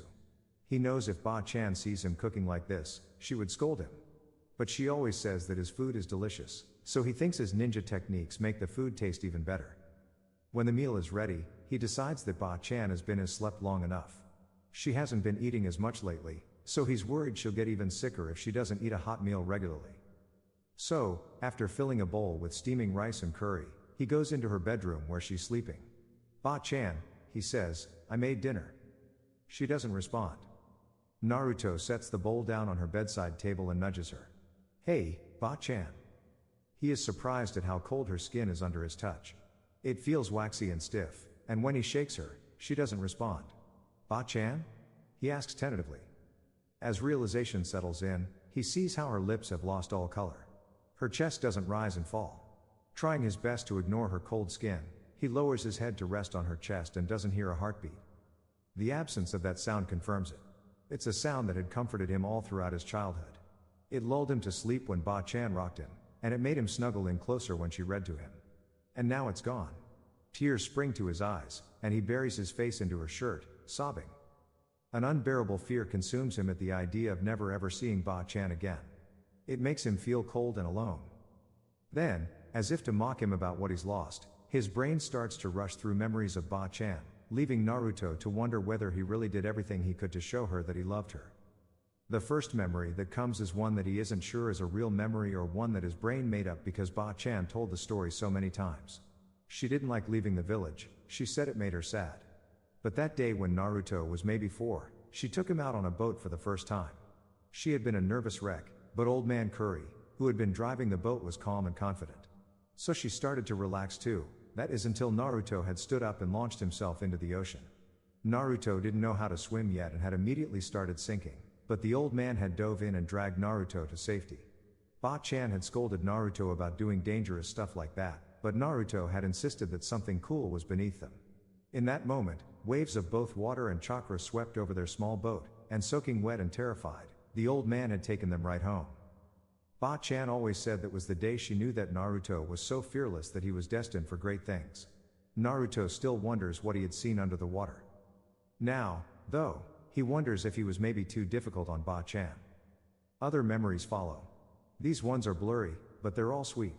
They're memories of mornings eating porridge in a bright and fresh kitchen, afternoons of endless brushstroke practice, and evenings watching the sunset from the porch. They're memories of things that Naruto had thought were so boring at the time, but now they feel safe and warm. They make the tears come faster. Naruto cries until old man Kuri finds him and takes him away. Naruto supposes maybe the old man had heard him crying since he lives right next door, and maybe Naruto annoyed him. Old man Kuri is always annoyed. Ba-chan used to say that he just didn't like kids, but Naruto's seen him like the other kids in town. Plus, the other villagers are also kinda grumpy around Naruto. He's pretty sure it's because of the whispers he hears sometimes about demons and the earthquakes that hit Uzushio 12 years ago. When the whispers happen, eyes always glance towards Naruto. He doesn't really get it, but he doesn't let it bother him. He's got Ba-chan and Toby Ni, and that's all he needs. Except he doesn't have Ba-chan anymore, and he hasn't seen Toby Ni in months. Old man Kuri leads Naruto to his house, and gives him an empty room. There is way less grunting and growling than usual, and Naruto wonders if that's maybe the old man's way of showing sympathy. His eyes certainly aren't as hard as they usually are. There might even be some uncertainty in them as he glances around the room before closing the door. When Naruto is alone, he looks around. The room is pretty bare. Old, salty wood is hardened into a mosaic, and a matching brown blanket covers the bed. The only changes in color come from a few knickknacks that sit on a set of shelves and two black and white pictures on the wall. Naruto checks out the pictures first. One is of a family. There is a mother, father, and a little boy, maybe about 6 years old, with bright, mischievous eyes and a laughing smile. The mom and dad look happy too with their hands on the boy's shoulders. The other photo is of the boy alone, a little older now. He is showing off a handstand. His shirt rides up towards his chin to reveal a skinny stomach, and his long hair brushes the ground. On closer inspection, the knickknacks are clearly toys. There is a set of 3 dirtied and cracking wooden blocks, a series of moldy books, a deflated ball, and a few other old and unusable toys. Naruto goes to the bed and pulls his blanket up to his chin. The toys and pictures make him think of dead people, and he doesn't want to think about dead people right now. But he does have to wonder if the old man is giving him this room so that they can live together. He doesn't want to live with old man Kuri.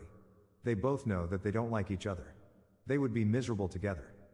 And as he lays in the old man's spare bed that night, trembling with the cold that Akari Ba-chan left on his skin, he decides he can't stay. He'll be unhappy living with the old man, and none of the other villagers like him. Still, Naruto knows they won't let him live alone either, even though he's totally capable. He's basically lived alone since Ba-chan became sick. He totally knows how to take care of himself. Plus, if he stays in Uzushio then he'll think about Ba-chan all the time, and that'll make him sad. With his decision made, he wonders where he should go. He doesn't really know anywhere else, and he doesn't really know anyone else either. It was always just him and Ba-chan. And Toby Ni. But where does Toby Ni live? He always just appears, giving no clue of where he came from. Naruto could wait around until he shows up again, but he's been doing that so much less frequently recently. And despite Naruto's dearest hopes, he has to admit that he doesn't really believe that Toby Ni will come back when he masters water walking. Naruto's been having to make up his own ninja techniques more and more since Toby Ni isn't around to help him very much. But maybe Naruto can go searching for him. Toby Ni is a super cool ninja, so Naruto just has to go to a place with lots of ninja and ask for Toby Ni. For sure someone will know him. And if they don't, well, he can keep working on water walking, and if Toby Ni ever decides to visit him again, he will probably be able to find him. He can probably find Naruto anywhere. Then when he does, they can be like real brothers and live together and be shinobi together. The thought almost lifts Naruto's mood, and it's enough to convince Naruto that the only way he'll be happy is if he gets to live with Toby Ni. He doesn't wait for dawn. He doesn't want to deal with the grumpy old man. He doesn't want to watch Akari Ba-chan's body get buried. He doesn't want to be reminded about how beautiful Uzushio is when the sun is shining on the ocean, and the world is full of color. Those are just memories now, and he wants them to stay that way. He slips out of the old man's house and runs back to Ba-chan's. Careful not to get too close to her room, he grabs everything he thinks he might need and shoves them into a bunch of storage scrolls. He takes all the food he gathered the previous day.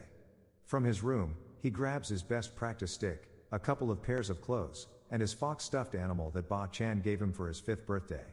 He promises himself that it's only coming for moral support, and it won't ever come out of the storage scroll. It looks up at him with faded, baleful eyes, one side of its face sagging from so many nights crushed in Naruto's arms. He gives it one last squeeze and vows it really will be the last. The seal on his wrist is meant for the most important things, which are mostly Ba-chan's most prized Fuuinjutsu books and the ones that Naruto has returned to again and again and again over his years of study. The Naruto of yesterday would have called him crazy if he saw how many books he was taking. But that was yesterday when Ba-chan was alive. When Uzushio is far behind Naruto, the only way she'll live on is through his continued study of Fuinjutsu. Naruto fights the tears that spring to his eyes when he thinks of all the times he argued with Ba-chan about studying. He can almost feel her warm body hovering behind him, making sure he takes every book that he needs. She wanted nothing more than for him to be a Fuinjutsu master. So he will become a Fuinjutsu master. He takes as many books as his wrist seal will hold. And then, when it's full, he fills a scroll and then another until the shelves are empty. The room suddenly feels cold and dead, as if Ba-chan's death is seeping through the house. Naruto shudders and leaves without looking back. Kisame steps out of the ocean onto the northeastern shore of the Land of Fire and is surprised to see he's not alone on the beach. There's a kid 100 yards or so away struggling to drag a small rowboat onto shore. The kid's cursing some old man for making it look easy. Shame, Kisame thinks. He'd been looking forward to having the beach to himself. The sunrise over the ocean is one of the few things he finds true joy in. Perhaps it's a reminder of the place where he grew up on the eastern shore of Mizu-no-Kuni, back when the world was a simpler place and he wasn't aware that everyone just sought to stab others in the back. But this kid ruined it all. I could just kill him, Kisame thinks. But he doesn't act on the thought. He may not be above killing children, but he has enough of a moral compass to only do so if he's ordered to or if they're a threat to himself or his mission. He pushes down the adrenaline that is still pumping through his body from his swim across the sea from Kyubi. It wouldn't do to take that feeling out on a kid. Still, he has to hold himself back from acting on it when the kid comes running down the beach yelling unbearably loudly, "Hey! Hey! Shinobi-san!" Kisame sighs. Killing him would be so easy. But instead, he turns to the brat who's wearing a big, fake grin. "Excuse me, Shinobi-san, but I'm looking for a man named Toby Ni." The words sound foreign on the kid's lips, like he's never tried to be polite before, and he has to thoughtfully shape his tongue to form each word. "Do you know him?" "Kid, why would you think I know this Toby Ni? He's a great shinobi. And since you're a pretty strong-looking shinobi too, you have to know him." The kid warily eyes Seimata strapped across Kisame's back, but he quickly regains his determination. "Pretty strong," scoffs Kisame. "I'll show him how strong I really am." The brat seems to hesitate at Kisame's pause but quickly forges ahead with the same exuberance. "Maybe you've seen him but you don't know his name, so I'll explain him for you. He's super tall, and he wears a long black robe with a hood. He likes to wear the hood over his head but it makes him look kinda scary, so when he's with me, he doesn't put it on. He's got black hair, and he wears this weird, white mask with black stripes all over it. He's only got one eye, and it's weird and red, but he's still super strong. He's taught me all sorts of things." As the kid lists off a bunch of basic ninjutsu and taijutsu, Kisame turns inward. The man sounds exactly like Madara. Who else has just one Sharingan eye and wears that mask? But why in the 5 great nations would he be visiting a mere kid? Kisame shuffles through the options, each feeling more ridiculous than the last. Had Madara had a child recently? He couldn't imagine the man being intimate with anyone. Maybe the kid is adopted. But why would Madara bother adopting a child, and why would he leave him unsupervised in the middle of nowhere? He stalls his thoughts. He need more information. "Where you from, brat?" Naruto stumbles on his words as he takes in Kisame's, but he quickly catches himself. "I'm from Uzushio." Suddenly the joy falls from his face. "Please don't make me go back there. Ba-chan died, so I'm looking for Toby Ni so I can live with him. He's the only person I know now." A child from Uzushio, growing up with his grandmother, knows and loves Madara so much that he calls him his brother. It doesn't make any sense. But taking the brat to Madara is out of the question. Even if Madara loved this kid back, he wouldn't want a kid running around the elemental nations telling everyone about his Toby Ni. But Kisame also can't just leave the kid here. Why would Madara take the time to visit a kid if he wasn't important in some way? "What did you do when Toby-san came to visit you?" "I told you. He taught me all sorts of cool techniques, and he showed me how to keep the monster inside me from getting out. He told me I'm gonna save the world one day, so I have to become an awesome ninja, T-by-O."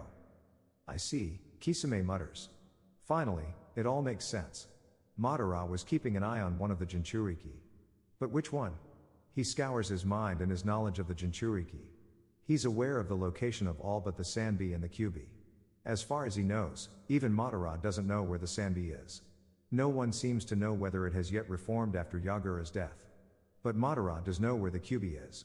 Kisame can remember various mentions of the Kyubi and Madara's confidence that there was no need to search for it. Kisame sighs. This all just got a lot more complicated.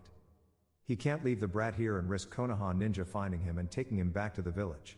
The strength it would add to Konoha's forces would be devastating for the Akatsuki. But he also doesn't want to risk Madara's wrath by abandoning his current mission to deliver a kid. But perhaps he can continue his mission while keeping an eye on the brat. I know Madara, Toby, he says. He needs the kid to trust him and listen to him.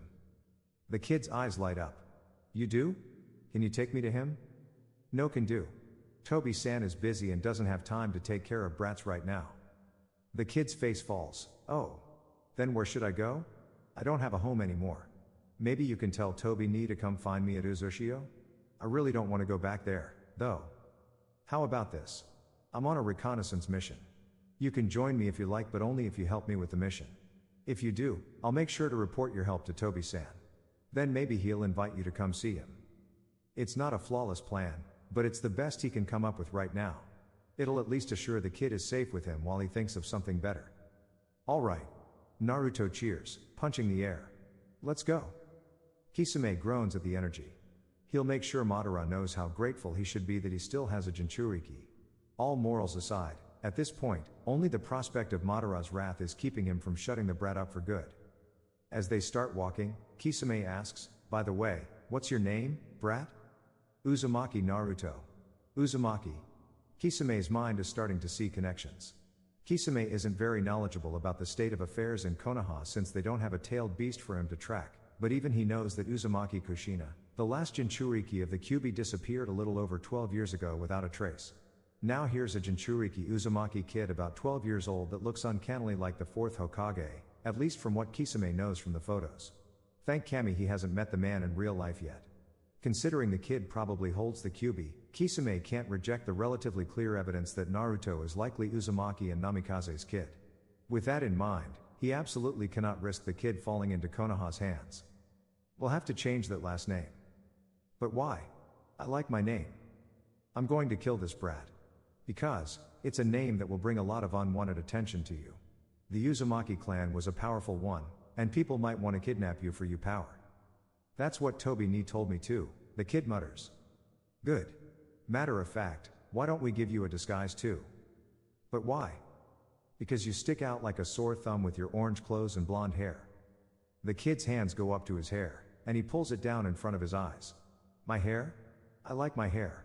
Akariba says it's the prettiest. Kisame sighs. It's probably healthy that the kid has so much self-confidence, but Kisame could care less about the brat's mental health if it ends up making Kisame's life more difficult. He's starting to feel grateful for his life as a rogue ninja. Sure, there are plenty of downsides, but at least he doesn't have to deal with kids. We're dyeing your hair. Naruto pouts but doesn't complain. Feeling confident, Kisame continues, do you know how to do a henge? What's a henge? Naruto asks. Kisame grunts and just goes through the hand signs himself, giving Naruto brown hair. It's not much, but it should be enough to avoid unwanted attention from Konoha until they can get some dye on that abysmal hair. This will be your new appearance until we find some dye. To Kisame's surprise, Naruto holds his fingers in a cross in front of him, and a clone pops into existence. The kid shrieks in surprise and stumbles backwards. If Kisame wasn't so annoyed, he'd laugh, but at the moment, he relishes in the kid's horror. Memorize it, brat. This is who you are until Toby-san gives you permission to change it. I look different, Naruto says in awe. That's the point. Now come on and keep up, I've got a mission to take care of. Bring the clone, you can use it to practice doing a henge. Kisame adjusts Seimata on his back and then, desperate to avoid any more conversation, leaps into the trees without looking behind to see if Naruto can follow. So where are we going? The sudden voice just behind him almost makes Kisame miss the next branch he's leaping for. Taki, he growls. Taki? I love waterfalls. We've got a whole bunch of them on Uzushio. I like jumping off of them into the water. It's super fun, and then I get to practice my ninja techniques to climb back to the top. I've always hoped Toby-ni would come do it with me, but he never seems to show up when I'm having fun. Images of Madara doing a cannonball into a pool of water is the only thing that keeps Kisame from abandoning the annoying brat. All he has to do is get him to Taki and then he can come back to the beach and enjoy a peaceful sunrise. He hopes. Obito steps out of Kamui onto a sunny field overlooking the glistening ocean of Uzoshio, and immediately he knows something is different. He is here for his regular checkup on the brat. Recently they have been from afar. There's been no reason to talk to the kid when there's no threat that the Kyubi will escape. He's hoping that physical distance will also add some emotional distance to their relationship. Naruto has been growing uncomfortably attached to him. He is in the field where he often finds Naruto playing on the beach while his clones fish.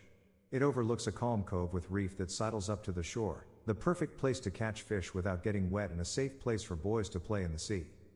Obito isn't necessarily surprised that Naruto isn't around. He's not always in this field. Sometimes Obito also finds him amidst the ruins of the city.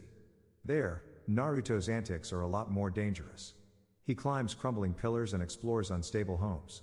He likes to find trinkets that he'll take home to the old woman or sometimes give to Obito. They're always stupid trinkets that Obito doesn't bother keeping. He's more worried about his Jinchuriki getting crushed and delaying his Eye of the Moon plans for at least another decade. More recently, though, ever since that old woman has gotten sick, Naruto's mostly stayed near his home in a little fishing village. Obito dons a henge and goes there next. But as he approaches the house, that feeling that something is off becomes stronger. The people in the town are acting different. They usually ignore him, but now they give him wary glances, and whispers fly unhindered through the unusually still air.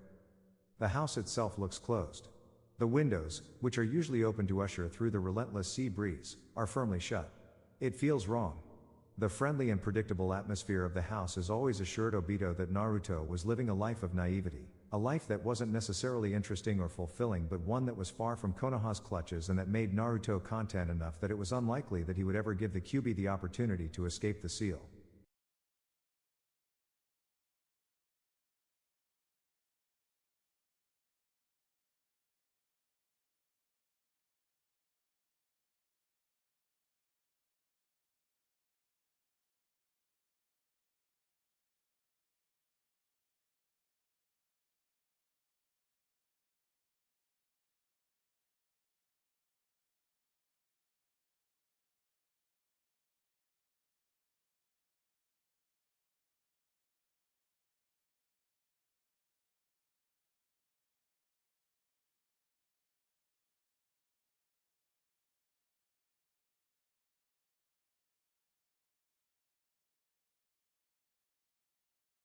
But now it's closed. It's never been closed. And now Obito knows that something is definitely wrong. He hurries out of the town and then steps into Kamui, immediately reappearing inside the house. He's never been in here. It's a part of Naruto's life that he's never been interested in seeing. It's far too intimate and homely, and Obito doesn't like thinking about how long it's been since he was in a home. Still, he knows that it's empty in that way that suggests that it was vacated in a hurry. The clutter of everyday life is scattered on every counter and table. In what must be Naruto's room, drawers hang open, and the bed is unmade. Yet, there is a bookshelf in the living room that is jarringly empty. Neither Naruto or the old woman are anywhere in the house. The feelings that settle in Obito's stomach at the knowledge are unfamiliar. Yes, there's rage churning in there. That one is far too familiar. It's the same rage he felt when he had found Uzumaki Kushina dead in the cave, the feeling of being thwarted, fueled on by hopelessness. But this time, he has an entire organization of S-rank nin supporting him. The Kyubi won't slip through his fingers again. No, the feeling is a much scarier one. It's fueled by emotions that Obito would prefer to believe he doesn't feel. Worry. He can't help but wonder what drove Naruto and the old woman from their home. Had they been attacked? Or worse, had Konoha finally come looking for Naruto? With that old fool of a Toad Sage running their spy network, it's not implausible that they finally got wind of a Minato lookalike scampering around Uzoshio without a care. The whispers from the villagers suggest that something happened. Obito disguises himself again, this time as an old fisherman, and, using Kamui, transports himself into a discreet part of town. He steps out onto the main road and hobbles to a roadside stand where a middle-aged woman is selling fish. He pretends he's interested in the fish, choosing one before saying, "I couldn't help but notice that house over there is all closed up. That's unusual." "Oh yes," the woman says offhandedly as she takes out a piece of parchment. Yet, sorrow fills her gaze. The woman who lived there passed away a few days ago. "Oh," Obito says. It's not completely a surprise. The woman was old and sick. That's a shame. She was a kind woman.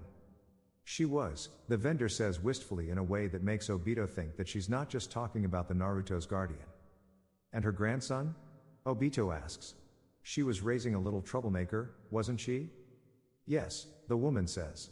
He disappeared the same night. Ice crawls through Obito's blood, and the mix of anger and worry surges. Disappeared? What happened? He growls. His change in demeanor startles the woman. Her eyes grow wide in fear, and she doesn't respond. She simply shakes her head twice and then hands him his neatly packaged fish. Obito admonishes himself for his loss of control and the loss of information that came with it. He swipes the fish from the woman's hands even as he wonders what he'll do with it. When was the last time he cooked anything? Whatever. He'll make Zetsu figure out what to do with it.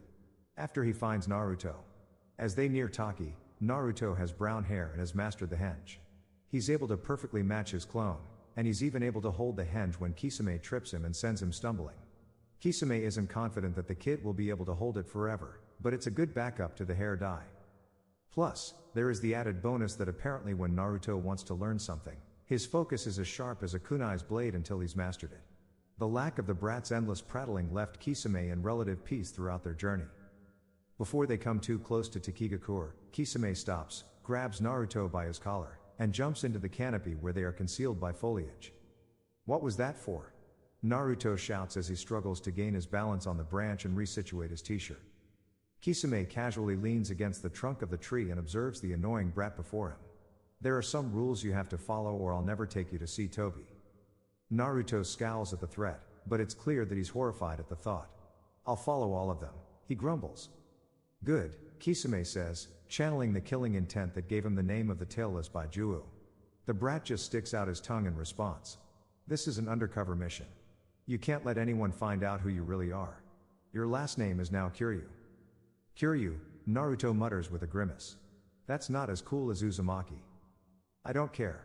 For the sake of this mission and the sake of seeing Tobi-san someday you'll use the name I give you. Naruto scowls at Kisame, but he doesn't argue. Kisame hopes that means the kid will listen. Second, don't get into any combat situations.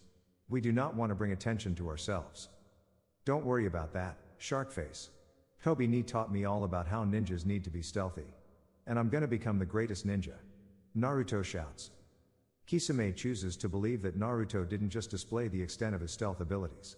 Lastly, we're here to learn about a girl who is special like you. Is she going to help me save the world?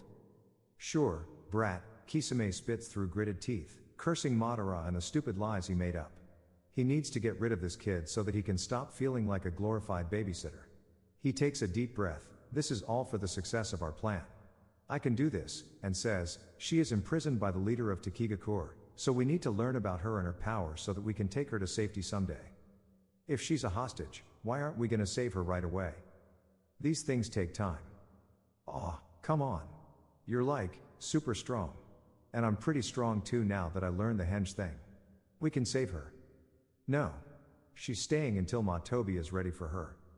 Naruto's clearly not happy with that response, but he seems to grudgingly accept. So what are we going to do? I'm going to learn about her captor's weaknesses. You're going to befriend her and learn as much about her as you can. Naruto's face lights up. I've never had a friend before. Except Tobi ni. I'll be the best undercover ninja friend ever. Kisame is, for the 100th time since he met Naruto, seriously considering whether his allegiance to Madara is worth this torture. Dealing with this kid is more exhausting than any fight. Good. Don't make me regret bringing you. Now you stay here and stay hidden. I need to find a way to get into the village, and I can't do that with an annoying brat with me. You take that back. I'm not an annoying brat.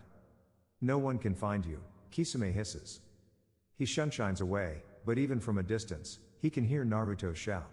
If I'm a brat then you're a creepy old man that smells like stinky fish. Creepy old man, Naruto growls again as he kicks the tree trunk. But as much as he hates the guy, he doesn't want to ruin this mission. He doesn't really have any other way to find Tobi ni. So, resigning himself to a boring couple of hours, he dutifully settles against the trunk. And maybe it's kind of comfortable. And maybe he closes his eyes just for a little bit. Sharkface has been working him like crazy the past few days. And maybe. Hi, what's your name? Naruto startles and nearly falls out of the tree. He must have fallen asleep if someone was able to sneak up on him. And boy, did she sneak up on him. She's crouched on the branch in front of him so close that her orange eyes, wide with unbridled curiosity and excitement, are mere inches from his face. Uzu, Kiryu Naruto, he says, wiping the sleep from his eyes and scolding himself for the near slip-up. He better get a hold of himself or he'll ruin the mission before it even begins. My name's Fu. Do you want to be friends? Naruto has never had a friend. There weren't any other kids around his age in the village, and the adults didn't really like him very much because of the trouble he liked to get into. He really wants to say yes, but he can't abandon his mission. Can't. I have to wait here for my teacher. Naruto cringes at the thought of Sharkface being his real teacher. Oh. Her delight slips away, and Naruto immediately feels guilty. But we can be friends if you want to hang out here with me. I was pretty bored just waiting around. I could tell, she says with a giggle. She nimbly settles onto the branch, straddling it with her legs just inches in front of Naruto. So where are you from? She asks. Naruto hesitates to respond, but Fu nudges him playfully. Oh, come on. Friends tell each other things. We can't be friends if I don't know anything about you. She's right, of course. It probably can't hurt to answer. Sharkface only told him not to tell anyone his really name. Uzushio. What's that?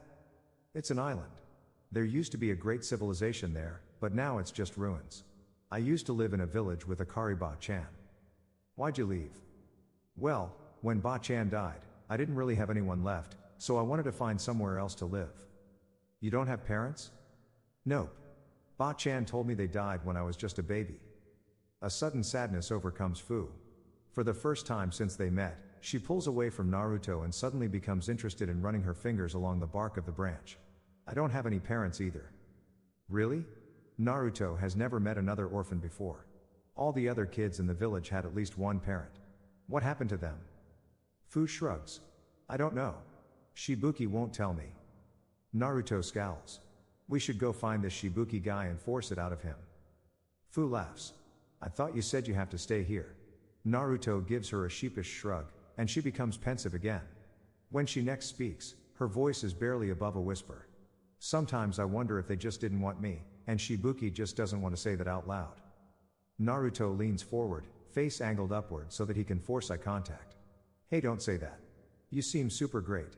No parents would ever want to leave you. It's the wrong thing to say. She starts crying, and Naruto pulls away, uncertain how to deal with that. He's never talked to anyone who cried before. Ba-chan would get quiet when she was sad, and Tobi-ni never got sad. I meant that as a good thing. Don't cry. But it just makes her cry harder, so Naruto backs against the tree trunk and waits fearfully until she's finished. Sorry, she finally says, wiping the last of the tears from her eyes. It's just, well, I'm different. Naruto perks up at that, and he can't help a grin stretching across his face. He hasn't forgotten their mission to find a girl like him. He has to find out whether this is the target. Really? Naruto says, trying to keep his excitement in check. Me too. Fu looks away. I don't think we're different in the same way. I'm like really different. I bet you we are. I'll tell you why I'm different, and then you can tell me. He waits for her to give him a hesitant nod before he jumps up and lifts his shirt to reveal his unblemished stomach. See, I've got this monster stuck in my belly. It's really strong and apparently it can destroy the whole world if I let it out. So I'm keeping it inside to protect everybody. Naruto channels chakra into his stomach and the black lines of his seal appear. Look, this is what's keeping it in. Fu is staring at him with wide eyes and an expression that Naruto can't quite place. He waits for her to say something, but when she doesn't, he becomes worried that maybe he shouldn't have told her. I promise I'm just a normal kid. We can still be friends. You were right, Fu whispers so quietly that he can hardly hear. Then she leaps to her feet in a sudden burst of energy. We're the same. I've got a monster in me too. It's called a Baijuu. That's why people don't like me. They don't trust me to protect them since I'm so young. But I'm super strong. I'm already a Jinan. Naruto can't contain the grin that stretches across his face. This is the girl Sharkface was talking about. I found her without even trying. I'm the best undercover ninja ever. She doesn't look very imprisoned, but maybe she escaped or something. Then they won't even need to do the mission, and Naruto can go see Tobi-ni even sooner. But you're a hero, Fu. There's actually a whole bunch of us, and Tobi-ni told me that someday we're all gonna save the world. How? Naruto pauses, suddenly thoughtful. I don't know. Toby Ni hasn't told me yet. He says I'm too young. But I know for sure that all of us are going to be friends. Want to help me find them? Yes. Awesome. Let's go. Wait, Fu says. Her body seems to deflate as her enthusiasm rushes out. I can't leave right now. But don't you want to escape? No. I mean, I do. But I know Shibuki will be really upset if I do, and he'll probably send a lot of ninja out to come find me. Oh, Naruto realizes. She is imprisoned, but she's not sitting in a cell.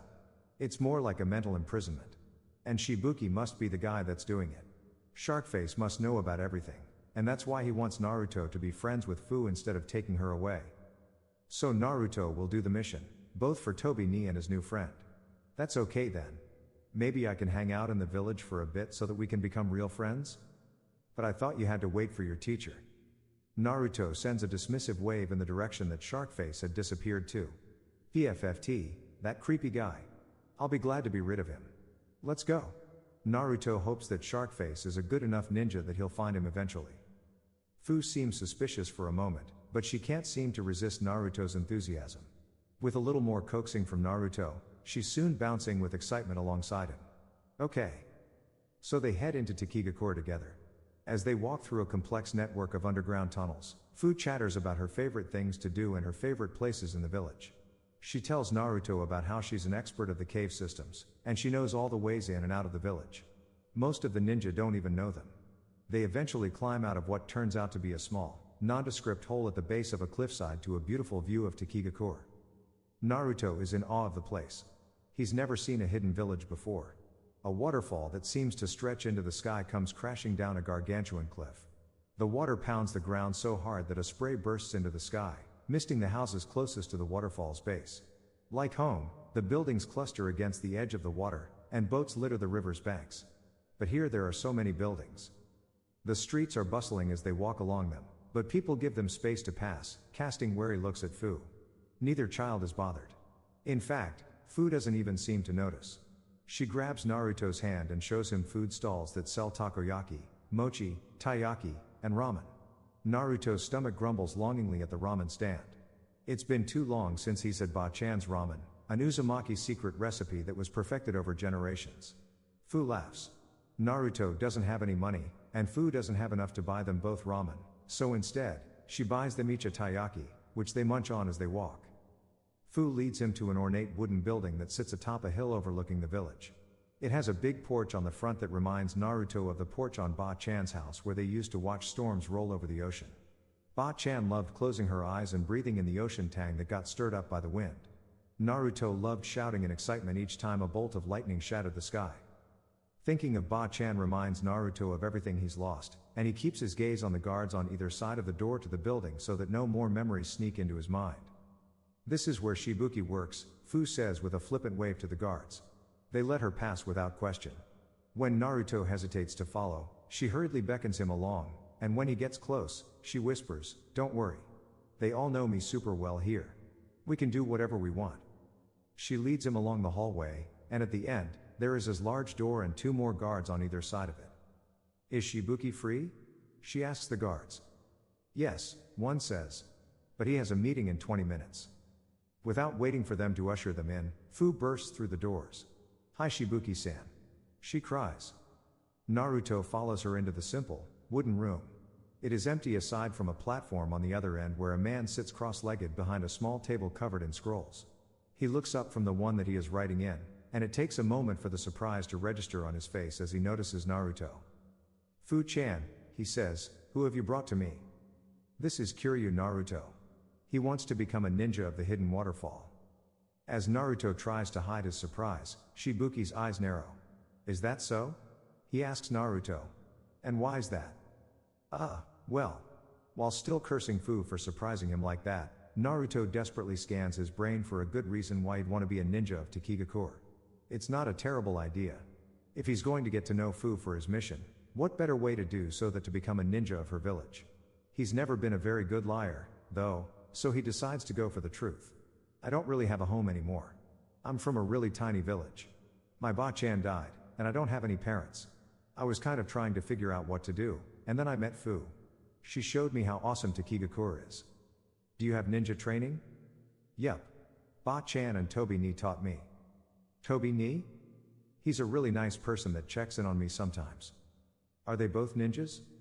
Ba-chan isn't, but I think she learned a whole bunch from her husband who was a ninja before he died. Toby Ni is a super awesome ninja. And you don't want to go live with this Toby? At the suspicious tone in Shibuki's voice, Naruto suddenly realizes that Takigakure might not let him live here if he has another option. He also worries he might have already blown his cover on his super secret spy mission, so he gives the village leader the most convincing answer he can. Well, that'd be pretty cool, but I don't think Toby Ni lives anywhere.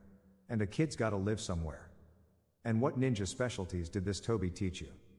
Toby Ni taught me ninjutsu, taijutsu, and some kenjutsu. And Ba-chan taught me fuinjutsu. At this information, Shibuki leans back in thought, a sharp gleam in his eye. Interesting. We could use a fuinjutsu master. I'm not a master yet, but I'm gonna be the best someday. The man nods. Kiryu Naruto, we will consider allowing you to be a ninja of Takigakure. Tomorrow we will conduct some tests on your skills, and until we make a decision, I will provide you with housing. Maki, please take Naruto to his quarters. One of the guards on either side of the door beckons Naruto to follow him out. Fu goes to follow, but Shibuki stops her. Fu, allow Naruto to settle in. I'd like to speak with you. Fu groans, but Naruto simply shouts, "BYU Fu. I'll see you tomorrow." When they're gone, the village leader says, "Where did you meet him?" Fu looks at the ground and taps her toes on the wood, her telltale sign that she was going against his orders and is trying to hide it. Surprisingly, though, she tells him what he presumes to be the truth. "I found him out in the forest. He was waiting for his teacher, and I decided to wait with him." And why would he want to be a ninja of Takigakure if he has a teacher waiting for him? A hard gleam shines in Fu's eyes. Shibuki-san, I don't think he was waiting for his teacher. I think he was kidnapped. The guy clearly made him nervous, and he called him a creepy old man. I brought him here because I was worried for him. This is interesting news. Fu has always had a big heart, even though it's rarely reciprocated. He's not surprised that she'd go out of her way to protect the boy since it's clear he's very friendly towards her. She continues. It was also my suggestion that he become a ninja. That explains why the boy was so thrown off by the suggestion. I'd really like him to stay, Shibuki-san. We're the same, you know. He also has a baijuu in him. Shibuki's eyes light up in surprise, and he leans over his desk. He's a Jinchuriki like you? That could explain Naruto's odd situation. As a Jinchuriki, it wouldn't be a surprise if he was kidnapped, especially if he just lost his home. Fu nods, still not meeting his eyes. Do you know which baijuu he has? I don't think he even knows. Shibuki considers what he knows about the Jinchuriki. Lighting has the Nibi and the Hachibi. Sand has the Ichibi. Mist has the Rakubi, and the Sanbi must have been released with the death of the Mizukage. The Jinchuriki of the Inbi and Gobi were last reported to be roaming but have not been seen in quite a while. And there has been no news about the Kyubi Jinchuriki since her disappearance 12 years ago. So the kid must hold the Sanbi, Yinbi, Gobi, or Kyubi. But which? Shibuki contemplates the value of each. Certainly the Kyubi would be the most powerful but also the least likely to tame. Any one of them would be valuable, giving him the leverage necessary to negotiate on equal terms with the 5 great nations. Any one of them could also cause an international disaster if Kiri, Iwa, or Konoha discovered that Taki had their missing baijuu in its possession. But if he doesn't know which baijuu Naruto holds, it's likely none of the other nations know either. The benefits Naruto could bring Taki as the other nations scramble to discover whether Naruto has their missing baijuu will be worth the risks. Fu says, fidgeting in the face of the village leader's sudden introspection. If you're worried about Naruto being a bad guy, I promise he's not. He's got a really powerful seal keeping the beast in, and he wants to use his power to protect everyone. Then she adds in a small voice, and I want to help him. No, Fu, don't worry. I actually want to thank you. If Naruto isn't lying, he could prove to be the greatest asset this village has ever had. Kisame returns to the tree where he left Naruto. He had been able to find a dry tunnel into Takigakure that he can sneak Naruto through. It's tight in places but easier to navigate than if he dragged Naruto along his usual route, which is underwater for miles. He's cursing the trouble that the damn brat makes him go through when he finds the tree where he left Naruto empty. Arg! Where could the brat have gotten to? He glances back at Seimata even though he already knows that Naruto can't be nearby. He hasn't felt Seimata's telltale movements when there is a chakra signature nearby, and Seimata loves Naruto's immense chakra reserves. Does he delay the Taki mission to search for Naruto? Or does he just accept that he lost the Jinchuriki, pretend he never met Naruto, and move on with his life? One Jinchuriki is safe in her home. The other is loose in the wild, fending for himself. Arg, he groans again. Somehow the brat is annoying even when he's not around. Naruto's room is awesome. There is a huge window that overlooks the rooftops of the town spread throughout the valley. It's bright and roomy, the complete opposite of Ba-chan's house, which was dark and filled to the brim with a lifetime of possessions. When he wakes up the next morning for his test, the bright sun is shining through the huge window. He opens it to let a breeze in, and it brings spray from the giant waterfall in with it. It reminds Naruto of home, but when he licks the spray from his lips it doesn't taste salty. In the beams of sunlight, Naruto races around the fresh room, eating a quick breakfast of rice, miso soup, and vegetables that was delivered to his door and pulling on his red and black jumpsuit that he wears for ninja practice. He tries not to think about how Akari Ba-chan made it, insisting that since he didn't have the signature Uzumaki red hair, he had to represent his clan through his clothing. He'd hated it when she first gave it to him. He'd begged her to make him something cooler, but now he dreads the day that he'll outgrow it. Once he's ready, a Chunin guides him through the village and along the river to a training field on its banks. He is surprised to see both Shibuki and Fu waiting in addition to a small group of ninja and elderly people. "Welcome, Naruto," Shibuki says. "I trust you slept well."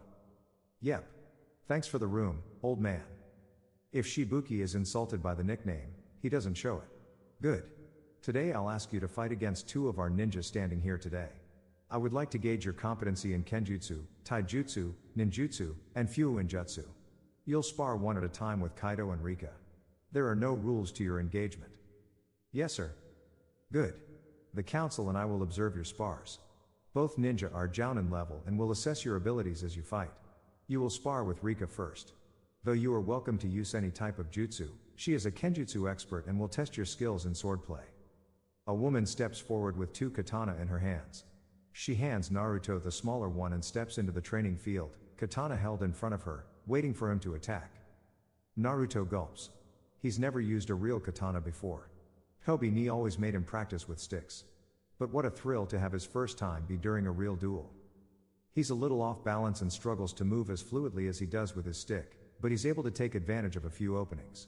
Rika always stops him before he hits her, but he can see her satisfaction that he sees them. She's obviously moving more slowly than usual and giving him the openings on purpose. The fight ends when Naruto sneakily slaps storage a seal on the blade of his katana that sucks in anything the blade touches. When their blades next clash, Rika's gets channeled into the seal, like water. She's forced to let go or follow it. Naruto's glad she lets go. He doesn't know what happens to humans when they go into storage seals. After a few seconds in which Riku blinks at her now empty hands, he pulls the katana back out and hands it to her. When the hilt touches her palms, she suddenly bursts out laughing. "No way I could have expected that. Good strategy for taking advantage of a stronger opponent." She winks at him. Naruto beams. "Kaido, you may approach Naruto and begin," Shibuki says from the sidelines. He's shown no reaction to Naruto's cheeky win. The other ninja replaces Riku on the training field, and Naruto goes to join him. They face each other, and Kaido does something with his hands and bows. Naruto is a little confused at the action, but after a moment, he returns the gesture. Satisfied, Kaido steps away, assuming a ready position. Kaito lets Naruto make the first move. Naruto races towards his opponent and pulls a kunai from his pouch. He swipes the kunai low and to the right, but Kaito easily dodges. Naruto pivots and counters Kaito's movement with a swing of his left leg, and again the Jounin dodges. He allows Naruto to remain on the offensive for a few moments, nimbly dodging everything Naruto throws at him. Then, assuming he's seen enough, he switches to the offensive, first kicking high and forcing Naruto to duck, then swiping low in quick succession. He's extremely fast, even faster than Tobi ni was the few times that he agreed to spar with Naruto. And it's clear that Kaito is holding back to accommodate for Naruto's skill level. Still, Naruto can barely keep up. He takes a punch to the stomach which sends him sliding across the ground, and he just barely manages to recover and avoid a kick to the head. His taijutsu isn't strong enough to gain any sort of advantage over the Jounin, so the next time the Jounin attacks, Naruto rolls behind him, putting plenty of space between them. Then, Before Kaido turns, Naruto brings his fingers together in a cross before him, and 6 Narutos burst into existence. 3 of them attack together while 2 others throw about exploding tags that Naruto has transformed into pebbles. He sends a quick, thanks to Sharkface, wherever he is, for teaching him that henge technique. Meanwhile, the real Naruto climbs up a tree, and the final clone hides himself underground directly under Naruto. They just settle in as Kaido dispels the last clone. In the moment of peace after they're gone, he steps back and takes in his surroundings. An exploding tag ignites under his foot. He steps again to avoid the explosion and another goes off. One, after another, invisible tags explode as he dances around the field. Naruto chuckles from his vantage point. Kaido is coming closer, and it doesn't seem like he's noticed Naruto yet. Naruto readies a kunai and waits until Kaido is almost beneath him. Then he jumps from the tree in an aerial attack. At the same time, the clone hidden underground bursts up and several exploding tags go off at the contact. The clone grabs the Jounin's legs while the real Naruto grabs his head. They're able to latch on for just a moment before the Jounin uses a kawarimi to get away, and from across the field, he grins.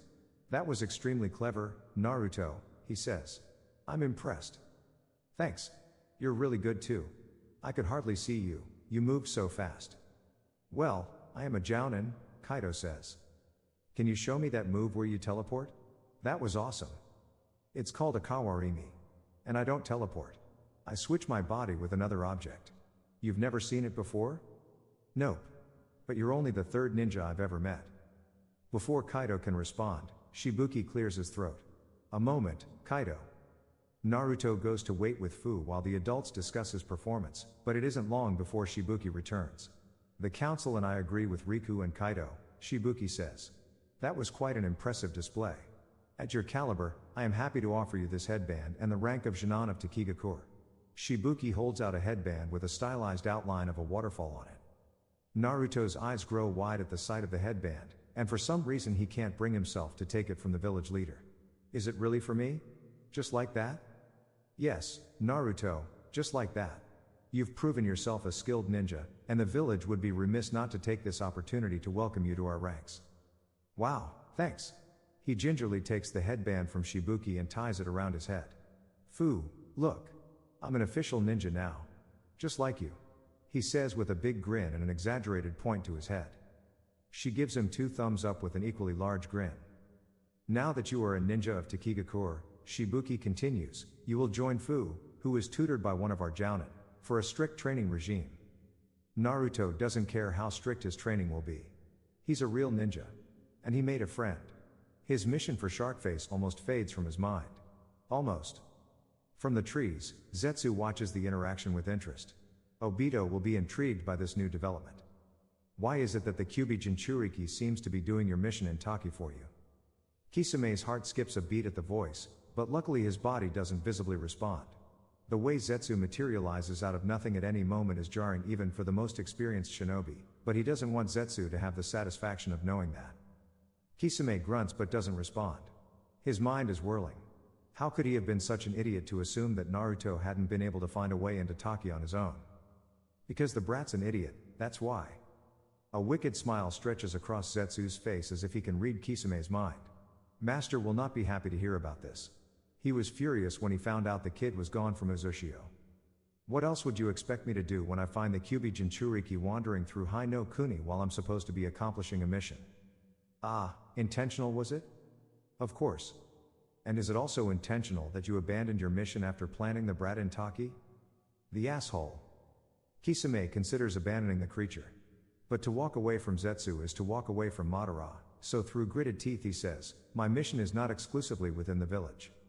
The knowing grin on Zetsu's face doesn't waver. "No, perhaps not, but now there are 2 unsupervised Jinchuriki in Takigakure. Master won't be happy if the Kyubi is suddenly no longer under his control." Before Kisame can respond, Zetsu melts back into the earth, that wicked grin never wavering.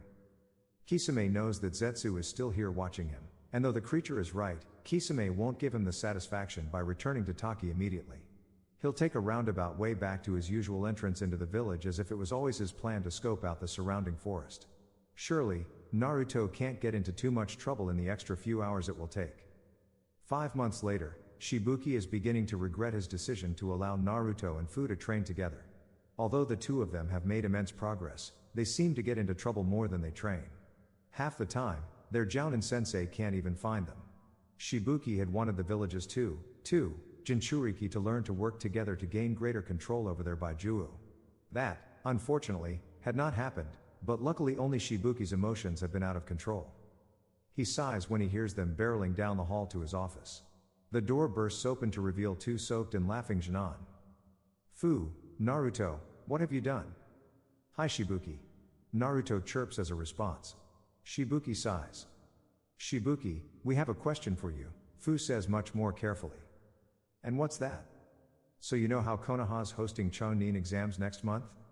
Shibuki sighs again. He knows exact where this is going. Yes, I do.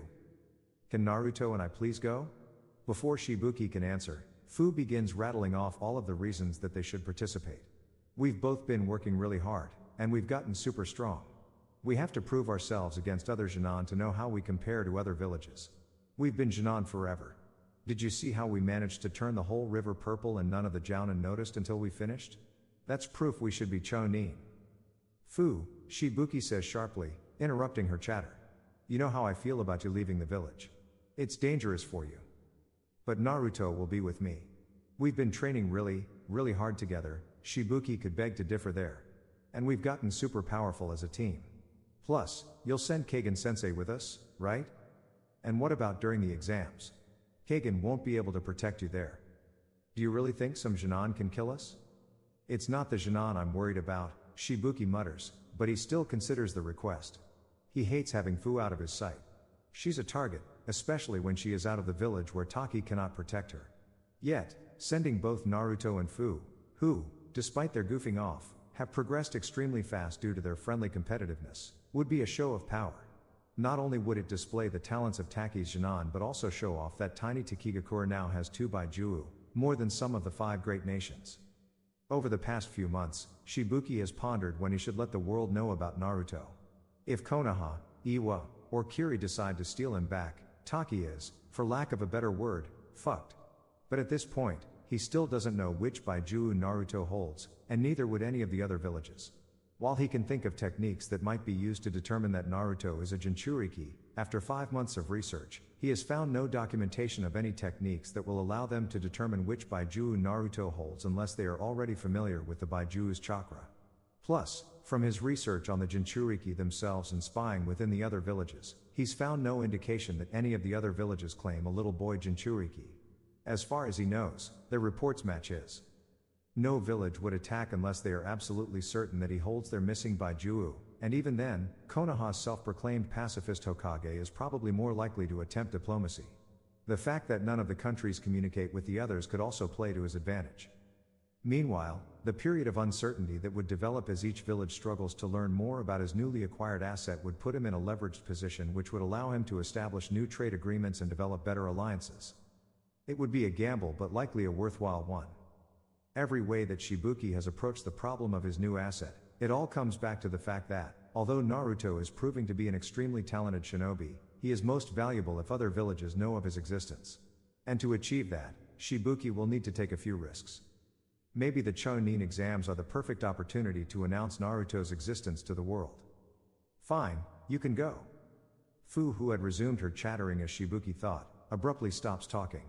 Really? Yes, you can go.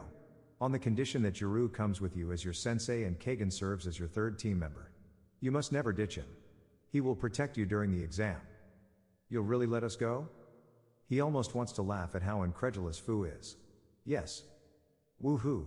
We're going to make so many friends. Without waiting for another word from him, the two of them bounce from the hall, leaving a puddle and wet footprints behind them. Shibuki sighs. Even if everything goes horribly wrong, at least he'll have some peace and quiet. Minato runs his hands through his hair. It is unruly as ever, but he disregards the way it stands on end. It's been like that for nearly 13 years. On his desk in front of him is a long list of candidates. He scans the list to see which teams have arrived today. 4 teams from Sand and the 1 from Taki. Honestly, Minato was surprised when he learned that Taki was sending a team. Konoha and Taki aren't on the best terms, so it's unusual to see them risk sending their youth to Konoha territory. Of course, Minato would never hurt children, but his reputation implies otherwise. He freezes as he reads the names of the members that I have already arrived. Not only has Taki sent a girl that Minato knows to be its Jinchuriki, but it's also sent a boy named Kyoryu Naruto. Naruto? Minato shakes his head. It has to be a coincidence. Even though the tale of the gutsy ninja didn't sell out like the Icha Icha series, it was still a good book that probably inspired people elsewhere. Lord Hokage. Minato looks up to see Itachi standing in his doorway, passive as ever. My mother will be furious to learn that you're still working. You had better not miss dinner. Minato clears his throat sheepishly. Of course not, Itachi. I'll be there as soon as I finish final preparations for the Chunin exams. At a raised eyebrow from Itachi, Minato laughs. I promise it won't be long. True to his promise, Minato quickly finishes up his scan of the scroll of arrivals and assures that they all received proper accommodations. He then organizes his desk before using a Hiraishin to teleport to just outside of the Uchiha compound. He takes his time walking through the compound, greeting those who are outside of their homes. He prefers to avoid risking upsetting the Uchiha by invading their privacy and teleporting directly into their compound, and though relations between the Uchiha and Konoha are strong, the early years of his tenure as Hokage still haunt him. Danzo had been working behind his back to manipulate the Uchiha into starting a coup. Minato still shudders to think what might have happened if Mikado hadn't trusted him enough to bring up the issue. Thanks to her, Minato had been able to work with the Uchiha to imprison Danzo and dismantle Root. He arrives at the clan head's house just as Itachi is taking off his shoes. Hokage-sama, Itachi greets, as fast as ever. I could never miss your mother's dinner. Almost a year after Kushina left, when it became obvious that she wasn't coming back, Mikado, who was nearly as heartbroken as Minato, invited him over to dinner on a Friday night. She insisted that he needed to do something besides work and mope over Kushina, but Minato knew that it was also a selfish offer. They both needed a distraction. Mikoto was home all day with her baby boy, forced to remember the shared promises between her and Kushina that they would raise their children together. With no one else to talk to, the memories must have plagued her. Minato was adverse to the idea at first. He didn't want to have fun with Kushina's best friend without Kushina. He didn't want to have any fun without Kushina. But Mikado seemed desperate for his company. They spent that first night reminiscing together, and by doing so, it seemed like Kushina was there with them. Friday night dinners quickly became a ritual. Once or twice, he tried canceling simply because he didn't feel like going, but Mikado always gave him hell when he did. So Minato was careful to attend unless there was a meeting or some other unavoidable work that necessitated his presence. Even then, Itachi would be sent to check his schedule with his receptionist to verify that Minato wasn't lying. So now, even 13 later, Friday night dinners remain an obligation. Most weeks, although he is generally looking forward to a bout of socializing and the short break from work, he struggles to tear himself away from his desk. This week, though, he's actually excited to attend. He knows the Jinan have run into each other as they've gone about their preparations for the exams. It happens at every exam, the petty arguments that arise between cocky teenagers. He usually follows their spats with idle amusement, but this year, Minato is curious. So Sasuke, have you met any of the Jinan teams from other countries? Minato asks as they sit down to dinner. Just one, Sasuke says. One of the teams from Suna. Oh? There's creepy kid on it. He tried to attack me. Did he? Minato furrows his brows as he contemplates this news. He knew Raza was sending his unstable Jinchuriki son. As soon as ally, he chose not to protest. He is confident that with 24-hour surveillance and his own sealing skills, the Ichibi can easily be contained if necessary. He does have an entire shelf of seals that he designed to contain the Kyubi. The Ichibi would be too easy to contain after so many years of preparation. Minato is also secretly hoping that the opportunity to be closer to the boy will also allow him to learn more about his faulty seal. If he can learn enough about it, he may be able to find a way to seal off the connection between the Baijuu and his host. He's offered to Raza to take a look at it countless times, but the Kazekage is too proud to admit that Minato is a better sealer than the best in Kaze no Huni. No child should have to suffer as much as Raza's child has suffered. Yeah, he has a crazy ability to control the sand in this gourd on his back. But his siblings stopped him before he could do anything. Sasuke hesitates and glances around the dining room. Seeing no one else there, he drops his voice and continues. I don't think I could have beaten him if he'd attacked. Minato is surprised by the boy's honesty. He has always been a child trying to live up to the high standard that his older brother sets, always trying to appear better than he is in hopes that his brother will spend more time with him or that his father will recognize his skills. The situation has always saddened Minato, and he seeks to praise Sasuke whenever possible, showing him the love and confidence that Sasuke doesn't receive from his own father. He can't help the satisfaction that surfaces as he realizes his efforts have paid off and Sasuke is willing to confide in him. That's an adept and very mature observation. He is certainly unstable and extremely dangerous. Have you determined how you would have beaten him if it came to a fight? The startled jerk of Sasuke's head suggests that he has not. You should do that with everyone who is participating in the exam. You never know who you'll end up fighting in the finals. Sasuke nods with a determined glint in his eyes, and at that moment, Mikoto enters the room and sets their meal on the table. Sasuke, please remind your father and brother that it's dinner time. As Sasuke skulks off, Minato switches to more appropriate dinner talk. While he knows Mikoto will never lose her temper on him as Kushina would, he can't bear the disappointment he knows she'll feel if he is too fixated on work. Yet, when the entire family is settled at the table, Fugaku brings it up anyway. So do you think any of the Konoha Genin have a chance in this year's exams? Minato contemplates those who have been entered into the exams. Yes, I believe we have several who are likely to be promoted. Hyuga Neji is certainly a front-runner. He's one of our best Genin. Nara Shikamaru may also have a chance if he decides to put in the effort. I also think both Sai and Sasuke have a good chance. Sasuke carefully hides a satisfied smile, but Minato sees him make eye contact with a very proud-looking Itachi. Minato grins at the two brothers. His team is quite strong, Minato continues. Which will get them through the first 2 rounds. Then, as long as Sasuke can demonstrate his skills in the one-on-one fights in final round, I think he has a good chance of being promoted, regardless of the outcome. How is the competition from the other villages? Fugaku asks. Sound is a wild card, but otherwise, the competition is tough. Suna has sent at least one team that will do quite well. It has all 3 of Raza's children on it, including his Jinchuriki son. Taki too has sent its Jinchuriki. Fugaku raises his eyebrows. Has it now? I was as surprised as you are to see her name on the list. But it seems they have also disguised a Jounin as a Genin to keep her safe during the exam. And you're allowing that? Minato shrugs.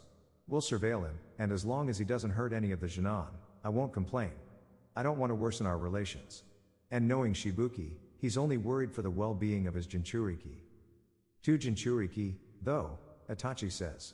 This will be a challenging year. Minato wonders if Itachi is referring to the challenge other Genin will have when facing the Jinchuriki or if he is referring to Minato's own security efforts. He swallows the groan that threatens to escape as he thinks of the busy month ahead. It certainly will be. At least it will give him plenty of distractions from his personal life. Naruto has never seen such a huge village. He feels lost in a forest of buildings, unable to keep track of their path as he and Fu wander the streets with their Jounin escorts. Throngs of people press around them. There are so many people. Still, even surrounded by his allies, swimming in a sea of strangers, he can't help but feel nervous. The faces of the 4 Hokage watch over the city, and it feels like they can see everything that happens. He hasn't forgotten Ba-chan and Toby Ni's warnings. He pats his hair. Of course he can't see it, but it's a good reminder that it's newly dyed. Maybe with his blonde hair so well hidden, he won't draw the attention of the Hokage. Sure, Konoha is way nicer than he expected, but he really doesn't want to be a prisoner here. He really likes working with Fu and being a ninja for Taki. Shibuki isn't a bad guy, and Naruto gets personalized ninja training every day. It's awesome. Plus, he gets all that while working his way to someday find Toby Ni. Sharkface is such a good ninja that he found Naruto in the evening after he received his Genin headband. After chewing him out for not listening, Sharkface reluctantly commended Naruto for so quickly settling into Takigakure. He then approved Naruto's plans as long as Naruto gave Sharkface any information that he learned about Fu or the village and did not give away his true identity. Since then, Sharkface has stopped by Taki a few times. It's always when Naruto is exploring on his own so that the Taki ninjas don't see them. Naruto tells Sharkface what he's been up to, all about the village workings, and about Fu. Sharkface is really curious about her powers and the things she does throughout the day. Naruto thinks that it's really sweet that her personality is so important to Sharkface, so he shares everything. He hopes that means that Sharkface and Toby Ni will be extra welcoming when they finally get Fu out of the village. Still, he didn't tell Sharkface about coming to Konoha. He's pretty sure the guy would flip if he found out and then probably take him away from Taki. Naruto doesn't want to leave. He really likes being a Taki ninja and hanging out with Fu. A little trip to Konoha shouldn't be a big deal, as long as he makes it back to Taki. That's why knowing the Hokage is somewhere in the town and could at any moment kidnap him really stresses him out. What's up, Naruto? This place is so cool. Cheer up. He gives Fu a bright smile, trying to push his worries to the back of his mind. He doesn't want to ruin this experience for her. She's so excited. It's her first time away from Taki, and her eyes visibly glisten with excitement. All the way to Konoha, she lagged behind, occasionally stumbling because she was so busy looking around her. Naruto found it really endearing, and he wondered how she would react if he were ever able to take her to Uzushio to see the ocean for the first time. Want to get some dengo? There's a place just ahead. Fu takes his hand and doesn't wait for an answer. Naruto doesn't mind. It's been really cool traveling with Kagen-sensei and Yuru because they got a whole bunch of money from Shibuki for the trip, and they buy the Jinan anything they want. But as they're dashing through the streets, he smells something that makes him dig his heels into the ground. It smells just like Ba-chan's ramen. Like some guy in Konoha managed to sneak a generations-old recipe out of Uzushio. He glances around and identifies a small, inconspicuous stand called Ichiraku. His mouth waters from the smell. Can we get ramen instead? We just ate lunch, Fu whines. Let's save it for dinner. But it smells so good. I'll just grab some and meet you at the dengo place. I want to eat it too though. Fu whines. How about I have one bowl now, and then we come back for dinner? Fu sighs, but Naruto knows from the look on her face that it's all for show. She can't hold back her smile. As long as you promise that we can come back tonight. I think I'll finish first. So I'll come find you. He laughs, snatches up the coins already waiting in Yuru's outstretched hand, and turns to dash away from them, waving goodbye over his shoulder. Thump. Naruto bumps into what looks like a body wrapped in cloth. A mummy, maybe? It's definitely person-shaped. He would like to say that he doesn't scream. He really doesn't. But it's sitting in his throat, ready to escape, until the body shifts to reveal a sneering face decorated in purple paint that's almost just as creepy. Watch where you're going, jerk. Look who's talking, Naruto sneers back, all fear dripping out of him as his instincts kick in. I was standing still, you idiot. Or is that too complicated for your dumb brain to understand? Should I bash it into your skull? Kankuro, a blonde girl beside him, warns. Naruto. At the same time, Fu pulls up beside him, warily eyeing their antagonists. Who are these freaks? If it isn't the Jinchuriki from the backwoods, Kankuro laughs, eyeing Fu. Then he turns to the blonde girl. You'd think someone would have warned her who she's up against. But then again, there's a reason her village is so small. You take that back, Fu growls, baring her teeth at the boy. Naruto has never seen her like this. She's dangerous, lethal even. Power seems to thrum under her skin, and anger pours from her body. I don't see any reason to take back the truth. The creepy kid shrugs nonchalantly and casually turns as if ready to walk away. Fu launches herself at him, all flying limbs and whipping hair. But before her fists can come into contact with him, they meet a thin sheet of sand. At the same moment, Kagen-sensei is behind her and throws his arms around her to hold her back. She screams at him, to let her go, to let her fight, that he's a traitor if he doesn't. When he doesn't listen, she lets out her wings and throws punches towards him. None of them land, of course, and somehow, through it all, Kagen-sensei is able to get a better hold on her. Naruto knows he should go help her. They're teammates. They need to support each other. But he's frozen in place. There's a feel in the air, crackling like electricity, a power even stronger and more malicious than Fu's. The wall of sand dissolves to reveal a third face transfixed on Fu. Don't waste your time, Kankuro. These idiots aren't worth the effort to kill. Fu lets out a new tirade of insults, and Kagen-sensei grunts as he holds her back. But Naruto can't bring himself to be angry. Dead seafoam eyes, ringed with exhaustion, filled only with apathy, meet his. But he swears he saw them flash black and gold for just a moment. Something stirs within him. Minato stands before the screens that display the Jinan taking part in the exams. He is surrounded by the Jounin instructors of the participating teams. Most of them are relaxing or idly chatting, but Minato finds himself intrigued by the Jinan's antics. The first exam hasn't begun yet, but Jinan have started trickling into the exam room as they successfully find the location. They are a rowdy bunch. Quite a few, mostly those from Konoha, have no sense of fear. They actively pick fights and declare their intentions. But Minato's eyes are drawn to the Taki team. When they enter the exam room, he immediately recognizes Taki's Jinchuriki. He is still surprised that their nervous leader agreed to send her to Konoha at such a tense point in their relations. But while the girl and the possible motives for her presence in Konoha are fascinating, he is drawn to the boy who announces himself as Kyoryu Naruto, future savior of the world. Upon walking into the room, the Chunin hopefuls that are already in the room laugh mockingly, but Naruto doesn't seem to care. Minato can't help being reminded of a certain redhead who, in her introduction to their academy class, announced herself as future first female Hokage of Konoha. A fond but sad smile plays over his lips at the memory. "Everything all right, sensei?" Startled, Minato looks over at Kakashi. "Yes, of course. Why?" "You're smiling involuntarily." Minato laughs uncomfortably, rubbing the nape of his neck. "Kakashi, don't be silly. I smile all the time. And I have 2 black eyes," Kakashi says, rolling his one. "What are your expectations for your team?" Minato asks to steer the conversation away from his feelings. "I'm worried about them honestly. Individually, Sai and Sasuke are both strong enough to become Chunin. Only Sakura doesn't quite have the skills to become a Chunin. But their teamwork is abysmal. Sakura spends all of her energy fawning over Sasuke, and Sasuke is so busy trying to prove himself that he ignores his teammates. Sai just seems to intensify whatever uncomfortable situation is between the other two. I trust the boys can take care of things if they're attacked, but if Sakura is caught off guard." "I see. What's got you interested, sensei?" "Honestly, the Taki team." "Is that so? I just don't understand why they were sent here. Why would Taki send its Jinchuriki to Konoha when we have such tense relations? I think the better question is why Suna would send its extremely unstable Jinchuriki into an ally's territory during peacetime." Minato pinches the bridge of his nose. Kakashi, don't remind me." At that moment, Morino Ibiki arrives in the exam room and announces the start of the Chunin exams. Minato tries not to wince at the sight. Ibiki is the kind of man who shouldn't be around Jinan, which is exactly why Sandaime recommended him for the first exam, to weed out those who aren't ready to be Chunin. The students dutifully take their seats, and Ibiki describes the first test. It's a written exam, meant to mess with the Jinan's minds and encourage them to cheat. It's the only reason Minato agreed to Sandaime's suggestion. The task is quite clever, and there is no torture involved. As the students begin, Minato finds his eyes again drawn to Naruto.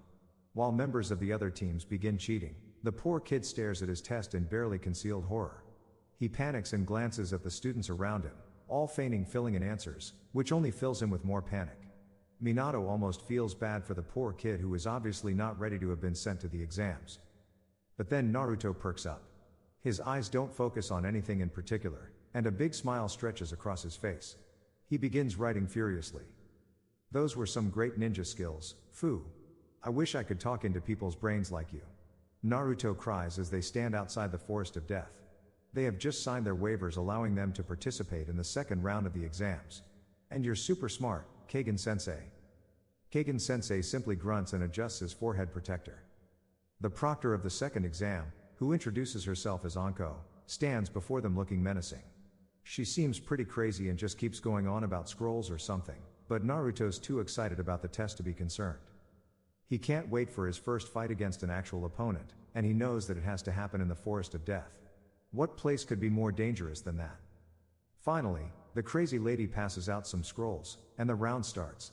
As soon as the Black Earth scroll is tucked safely away in Keigen-sensei's bag, the Taki team takes to the trees and dashes off. They don't stop until Keigen has deemed that they've put enough distance between them and the other teams. Only then do they take a moment to strategize. Our best chance is to take the other teams by surprise. When we come across them, Fu, you'll blind them with your dust. Naruto, you overwhelm them with your clones, and while they're distracted, I'll sneak in and grab their scroll. "Aw, can't I grab the scroll?" Naruto asks. "I've really been practicing my stealth." "That's the plan we're going with," Keigen-sensei says firmly. "Fine," Naruto pouts. He can't believe Keigen-sensei doesn't trust his skills. He's really been working on improving. Everyone says ninjas need to be sneaky, and Naruto wants to be the best ninja. "But if you don't get it the first time, I'll do it myself, T-by-O." Keigen-sensei turns away from Naruto and Fu and looks in the direction of the central tower. "We should make our ways towards the tower, but not too quickly. We don't want to outrun the other teams." They dash off, Keigen-sensei in the lead. Naruto and Fu follow behind, leaping from limb to limb. Their eyes make excited contact at every noise they hear. Each one could be their very first real fight as ninjas. But Kagen-sensei continues unabated, obviously recognizing the lack of any danger. As they run, Naruto inches closer to Fu. Hey, Fu, he says. I think that creepy kid we saw the other day is a Jinchuriki like us. She looks at him, startled, but doesn't miss a step. Naruto hadn't wanted to bring up his hunch just after the encounter. Fu had been furious. Looking longingly at Ichiraku, he had suggested that they just go get Dengo together, and as they ate, he tried his hardest to make her smile again. She hadn't, and in the days leading up to the exams, she had been brooding, her mood only improving with the exhilaration of passing the first round. He knows that he runs the risk of making her angry again, but he has to tell her eventually. And if she does get mad, what better place to get riled up than the forest of death? Why do you think that?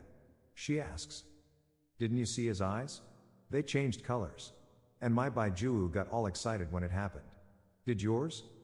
Naruto knows that Fu knows more about her Baijuu than he does. She's talked to hers a few times, and although they're not on great terms, hers seems a lot more agreeable than his. While Naruto gets an awful stomachache from his, she gets cool powers, like her bug-like chakra. She wants to be friends with it someday, especially now that they're working to form their great Jinchuriki alliance, but she hasn't quite figured out how to talk to it regularly. And regular contact is totally necessary since it's grumpy. Naruto tried a few times to talk to his own Baijuu, but he can't seem to find it.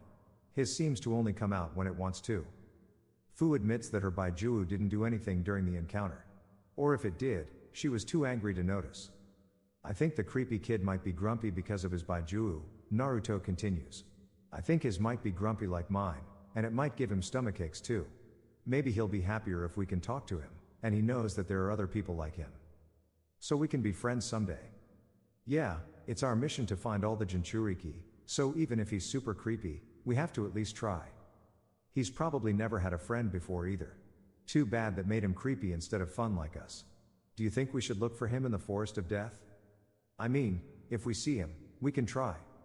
Absolutely not, Kagen-sensei shouts from ahead of them. You will not try to befriend Suna's unstable Jinchuriki in the forest of death. I'd prefer you not try at all, but at least wait until you're in a location where others are around to detain him if he loses control. But you're here with us, Sensei, Fu says. No, Kagen-sensei repeats. This conversation is over. Naruto and Fu are still pouting when they set up camp in the trees a few miles from the tower. Kagen decides that they are close enough that there's a high likelihood of running into another team, but not so close that they will be running into everyone. Now, they just have to wait until some unsuspecting Jinan team has the misfortune to wander past. It doesn't take long for a team from Konoha to wander into the clearing, but Naruto and Fu, who got bored within minutes of waiting, are so engrossed in a spar that has them zipping through the canopy that they don't even notice the Konoha team's presence until all three Jinan are lying unconscious on the ground. They find Kagen-sensei standing beside them frowning at an earth scroll. Hey! Fu shouts. You can't just take on other teams without us. Yeah, that wasn't our plan. I was supposed to overwhelm them with my clones. It's safer if I do it on my own. But that's not the point of the Chunin exams. Naruto and I need to prove we're ready to be Chunin. As long as you make it to the final round, Shibuki will consider promoting you. But me and Naruto need to have our first ninja fight before the final round. And you will. We still need another scroll. In response to Naruto and Fu's confused looks, Kagen-sensei holds up the earth scroll before pocketing it. We already have an earth scroll. They return to their posts, but now Naruto watches his surroundings carefully. There's no way he's gonna let Kagen-sensei take everyone out again. But besides that Konoha team, the day is uneventful. The sun starts to set, and they set up a fire to cook dinner. Kagen-sensei says that he isn't worried about most of the other teams being threats, and he actually hopes that the fire will attract a stupid one. Naruto is keeping watch when they hear shuffling in the trees and the sounds of a distant fight. Within seconds his teammates are flanking him. Kagen-sensei's eyes scan the dense foliage, and Naruto knows from experience that he's using all of his senses to assess the danger. They can hear the scuffle continue, but it doesn't come close to their camp. Still, Kagen-sensei doesn't relax from his defensive stance until the sounds of the fight dissolve into the breeze among the leaves. What was that? Fu asks, her wide eyes still on the surrounding forest. Naruto notices that while she's trying to mimic Kagen-sensei, she isn't able to completely hide the fear in her eyes or the tremor in her voice. Whatever they heard was something huge. One of the other teams probably ran into one of the massive animals that lives in this forest, Kagan explains. Sasuke. The distant wail is the voice of a young woman. Even from so far away, Naruto can hear the fear and sorrow in her voice. Something about it makes his heart stop, and Naruto is running before he even registers what's happening. Someone's in trouble, and he'll save them. He leaps through the trees faster than he ever has. Stray branches of overhanging leaves slap him in the face as he plows though.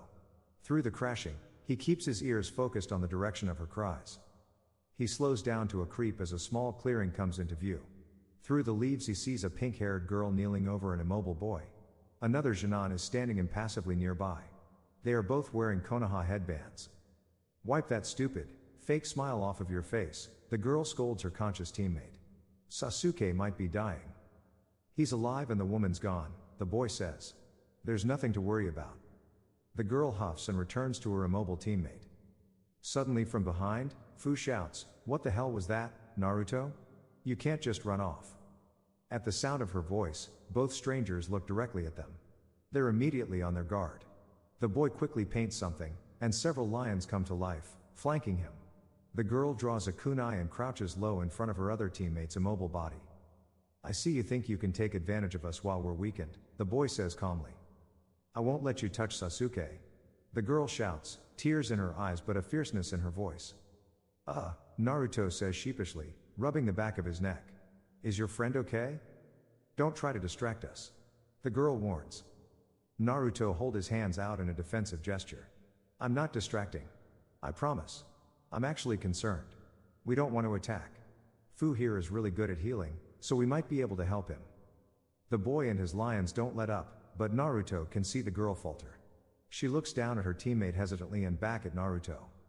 "I swear that's why I came," Naruto says, hands still raised before him. He turns to his teammates. "Is that okay? I want to see if we can help. Please don't attack." At the curt nod from Kagen-sensei, Naruto slowly approaches the other team, never moving his hands out of that defensive position. The Konoha Jinan don't move, but they also don't relax. As Naruto approaches the unconscious boy, Sasuke, if he remembers correctly, the others adjust to give him space while still flanking their teammate. Naruto kneels beside him. "What happened?" The girl describes a fight with a creepy snake lady in detail. She explains how ultimately the woman bit her teammate on the neck, and the symbols appeared. "So he's not sick?" Naruto asks. "I don't think so," the girl says. "We think it's some kind of seal." Naruto looks more closely at the three tomoe on the boy's neck. He's never seen a seal like that in any of Ba-chan's books, but when he pushes some chakra into the seal, he can feel that it's pumping malicious chakra into the boy's system. "I can fix this," he exclaims. "Well, sort of. He can't remove it, but he can seal it away. It's just like when he needed to seal away the water above old man Curry's bed. Chakra is basically liquid. He just has to keep it contained so that it doesn't go to other places in Sasuke's system." He sits down right next to the boy's head, pulls out a scroll of chakra paper, and begins sketching out the seal. "This will take a while," he warns. It does. Dawn is breaking when he finally finishes. Fu is taking a nap on the other side of the clearing. Kagen-sensei stands guard over her. Sasuke's two companions are sleepily still flanking him. The boy is stoic and unmoving while the girl is clearly fighting waves of exhaustion. "This'll keep that bad chakra from going into his system," Naruto says, breaking the silence. The others are startled into motion and approach to see what he's done. As they watch, he cuts the seal out of the scroll with a kunai, and he carefully places it over the curse mark on the boy's neck so that the circle of script surrounds the three tomoe.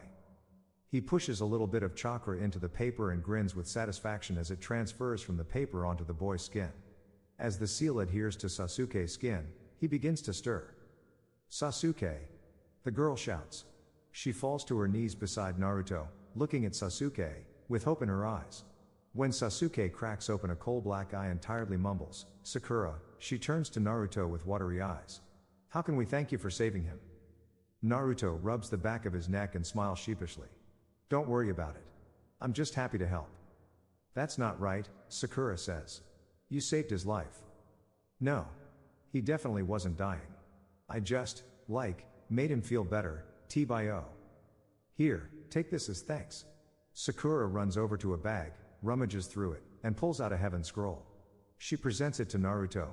bowing at the waist to show him utmost respect. Naruto stares at the white scroll before him. It's really nice of her and all, but he wants to get his heaven scroll by winning his first ninja fight. It's okay. Thanks. Fu says, snatching the scroll from the girl's hands. That's super nice of you. Here, you can have our extra one. Fu hands Sakura their extra earth scroll as she pockets their new heaven scroll. Sakura seems shocked. She stood back up and is staring at the scroll in her hands like it might have an explosive tag attached. But don't worry about it. We don't need it, and you need all the help you can get. Thanks for the scroll. Yeah, thanks, Naruto says. He's still shocked by Fu's brashness, but he's starting to recover. I hope you guys make it to the final round. Maybe we'll get to spar.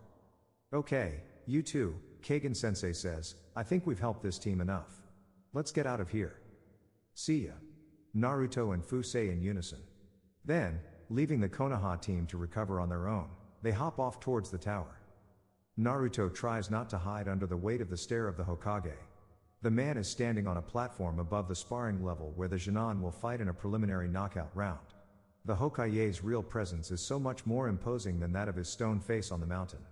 As Naruto moves about, he can feel the Hokage's eyes following him. Naruto has to admit that the man's looks had shocked him. If he didn't know any better, he might have thought they were related, they look so much alike. But he does know better, enough to know not to fall for that trick. Ba-chan and Tobi-ni would never lie to him. So he tries to distract himself from those piercing blue eyes by chatting animatedly with Fu and betting on who will win each round. They both fall into hysterics when Kagen-sensei pretends to struggle against a Konoha Genin, and they tease him when he returns to their sides in mock defeat. When Fu's name appears on the board, her usual exuberance evaporates, and her eyes set with a determined satisfaction. She'll be fighting Kankuro from Suna. Kankuro swaggers confidently into the ring while Fu stalks on. She looks like a predator eyeing its prey, and suddenly Naruto is glad that he doesn't have to fight her. The intensity in the air is stronger even than when they had both met Kankuro in the street, and as they wait for the signal to begin, Naruto notes with satisfaction that Kankuro seems to realize that he may not come out on top without his friend and Kagen-sensei to protect him. Speaking of, Naruto's eyes roam to the creepy kid who is watching the start of the match with a bored expression. His blonde-haired companion is a few yards away watching the match intently, and although everyone gives the kid a wide berth, there are plenty of ninja to step in if things get out of hand. As Fu and Kankuro launch themselves at each other, Naruto sidles over to the creepy ninja. The Sunanin stiffens as Naruto nears and carefully does not acknowledge the new presence. Naruto, practicing patience that he only learned thanks to Ba-chan and her boring lessons, doesn't say anything for a few moments. He watches as Fu starts to overpower Kankuro in taijutsu, enough to prompt Kankuro to reveal a puppet that he controls from a distance. My name's Naruto. What's yours? The creepy gut doesn't say anything. Naruto gives him some time. He doesn't want to be too forward. The guy seems like the type to get overwhelmed with too much friendliness. Below, Fu nimbly jumps around to avoid Kankuro's puppet, looking for an opening. That's my friend, Fu, Naruto continues when the guy doesn't say anything. She's my very first friend. We only met like 6 months ago after my Ba-chan died. I'm her first friend too, even though she's super cool and super nice. The guy is still staring at the spar emotionless. Fu has managed to ensnare Kankuro's puppet in a web, and she launches herself at Kankuro. People never really wanted to be our friends because we've both got monsters stuck in us. Everyone's are afraid that kids aren't powerful enough to keep the monsters locked up. Naruto glances over at his companion to see whether his words have had any effect, and to his satisfaction, the Sunanin has gone rigid. His seafoam eyes are wide, like he's trying to avoid saying or doing something. The knuckles of his hands that clutch the banister are white. Naruto grins. You've got one inside you too, don't you? I know it sucks and stuff, but me and Fu would want to be your friend. We want to get control over our monsters and protect the world together, T-by-O. There's no response, but Naruto can feel the turmoil roiling inside of the Jinchuriki beside him. Kankuro screams below as Fu blows sparkling dust into his face, blinding him. Taking advantage of his handicap, she leaps towards him and lands a blow on his head that sends him flying. Who? Go Fu. Kick his butt, T-by-O. Naruto cries, leaping onto the banister.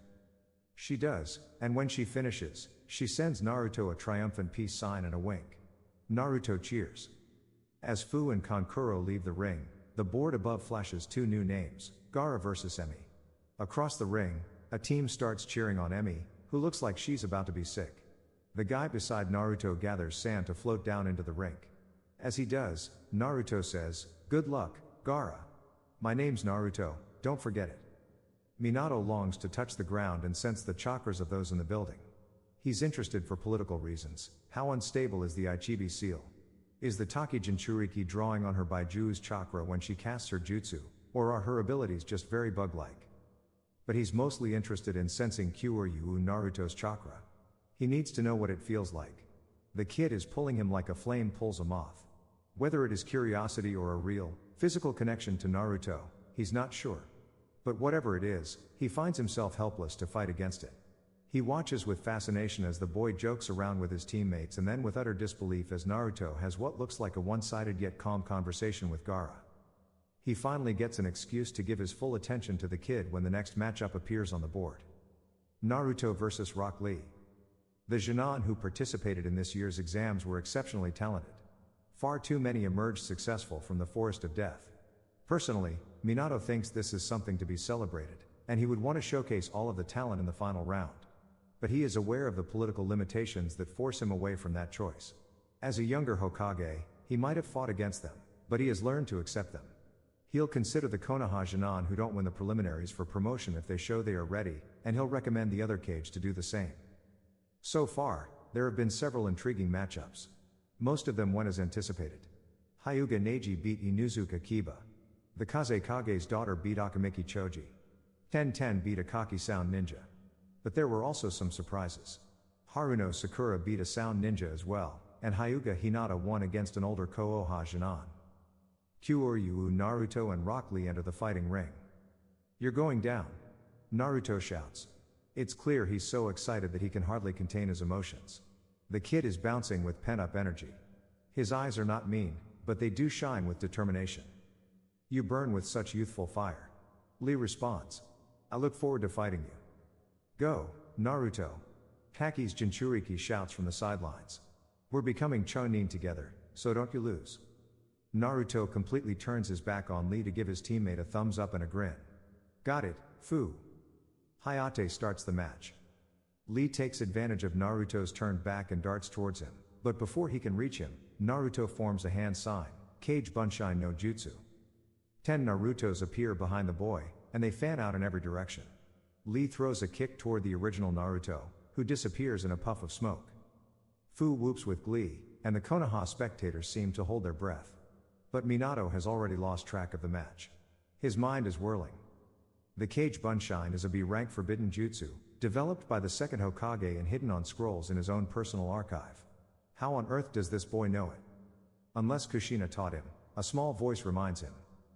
Minato shakes away the intrusive thoughts, reminding himself that he's had these same thoughts for over a decade.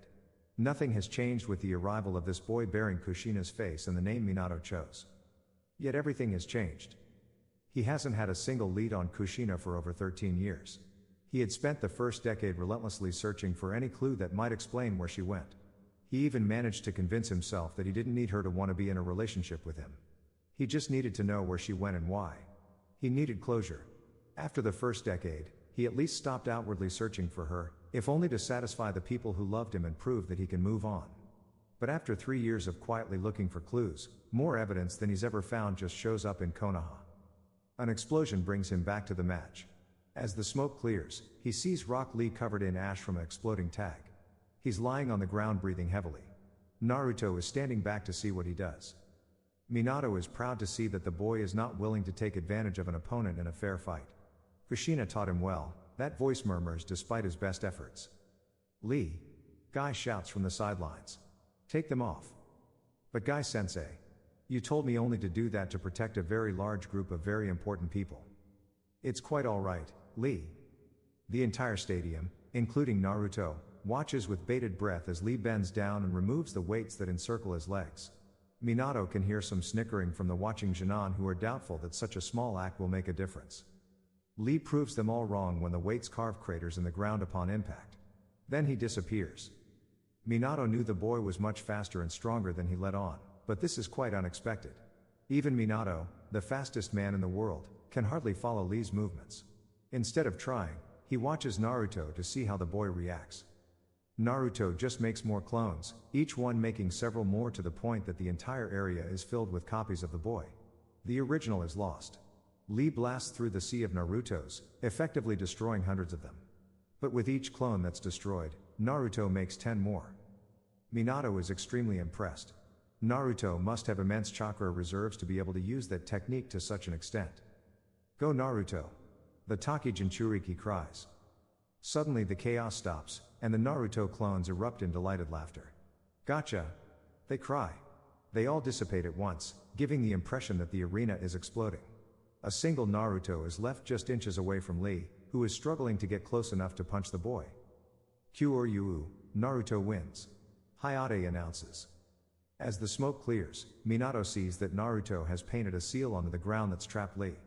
He can't see the details from this distance, but one thing is clear. There is an Uzumaki spiral at the center of the seal.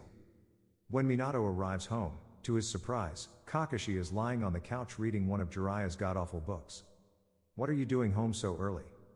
Kakashi turns an incredulous, lidded eye towards him before returning to his book. What does it look like I'm doing?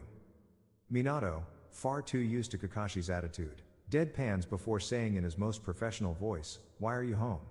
I expect Jounin instructors to meet with their teams after the preliminaries." I did. Minato is certain Kakashi's version of meet with his team consisted of him telling his team to go home and train. He sighs and then shuffles into the kitchen. Do you want some tea? In response, Kakashi lifts the mug on the coffee table beside him without taking his eyes off of his book. Right, Minato mutters. Kakashi had moved in with Minato soon after Kushina disappeared.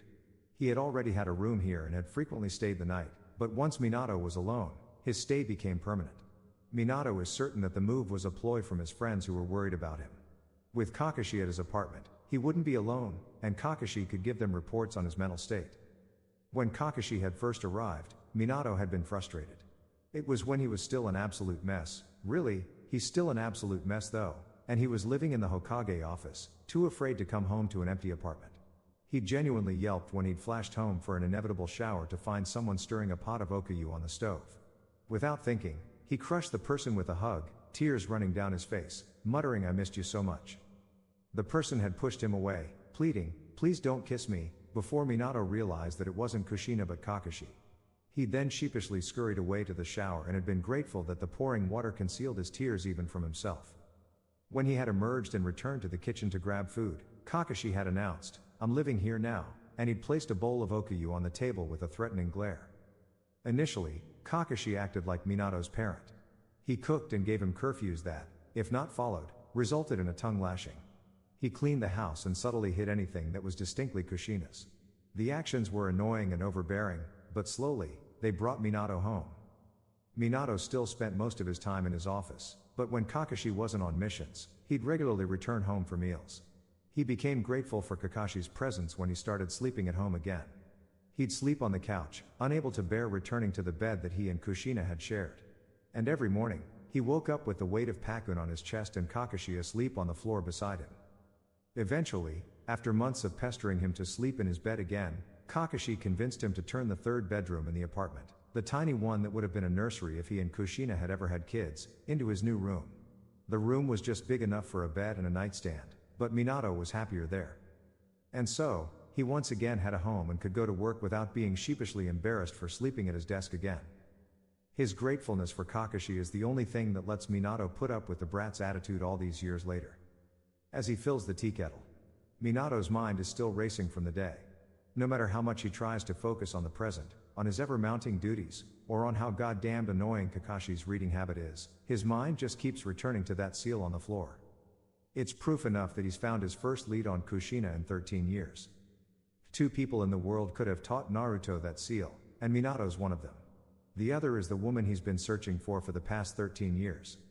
As he announced the details of the final round of the Chunin exams, scheduled for a month from today, his mind had been ringing. She's alive. She's alive. She's alive. He had rushed out of the preliminaries, excusing himself from everyone who had wanted to talk with him. At the start of the day, he'd looked forward to congratulating the Genin who had made it this far. After Naruto's match, he had prepared himself to talk to Naruto as well, perhaps congratulate him and ask him about his training in Fuuin Jutsu. But then he'd looked over to see Naruto regaling his team with an animated story. Fu was giggling, and even their sensei and Jounin teammate looked at him fondly, if not with some exasperation. Minato couldn't bring himself to ruin the moment. It wasn't cold feet. Nope, not that. Minato would never let a preteen scare him.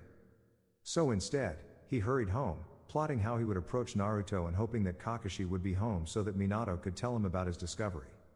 Now that he's home, though, seeing Kakashi so idle, acting as if nothing at all special had happened today, the reality of what this means begins to sink in. Naruto exists. Meaning he has a father, and it's not Minato. As Minato places the kettle on the stove, he begins to wonder who his father could be. Perhaps that Jounin teammate who looked at Naruto with such fondness? In a small village like Taki, it wouldn't be unusual for a father to be assigned to assure his own son's safety outside of the village. From a distance, Minato couldn't pin down his age, but the man could be in his 30s like Minato. The Jounin also had the same shade of brown hair as Naruto. Minato's stomach clenches at the thought, just as the kettle whistles. He had always imagined his children with Kushina's red hair, and for some reason, the fact that Naruto didn't inherit it saddens him. But the fact that Naruto might have inherited anything from another man hurts even more. He and Kushina were supposed to have children. Not Kushina and some other man. He drops the tea infuser filled with green tea leaves into his cup, and as it sinks in the water, he himself sinks to the ground, dropping his head between his knees. Naruto is a small kid, but Naruto must be at least 11 if he's participating in the exams. That means Kushina met a man soon after she left Minato. It would have had to be very soon after she left if they were to have the time to meet and build a relationship strong enough to have children. Or maybe Naruto is the result of a one-night stand, and doesn't know his father. That, at least, is a less devastating thought. Still, the fact that Kushina was with any man that wasn't him crushes him. Especially so soon after leaving. It meant that she had forgotten him quickly. It wasn't like she didn't have the option to come back to Konoha, back to Minato. No, whoever Naruto's father is, she chose him over Minato. And here Minato is, 13 years later, still pining after her.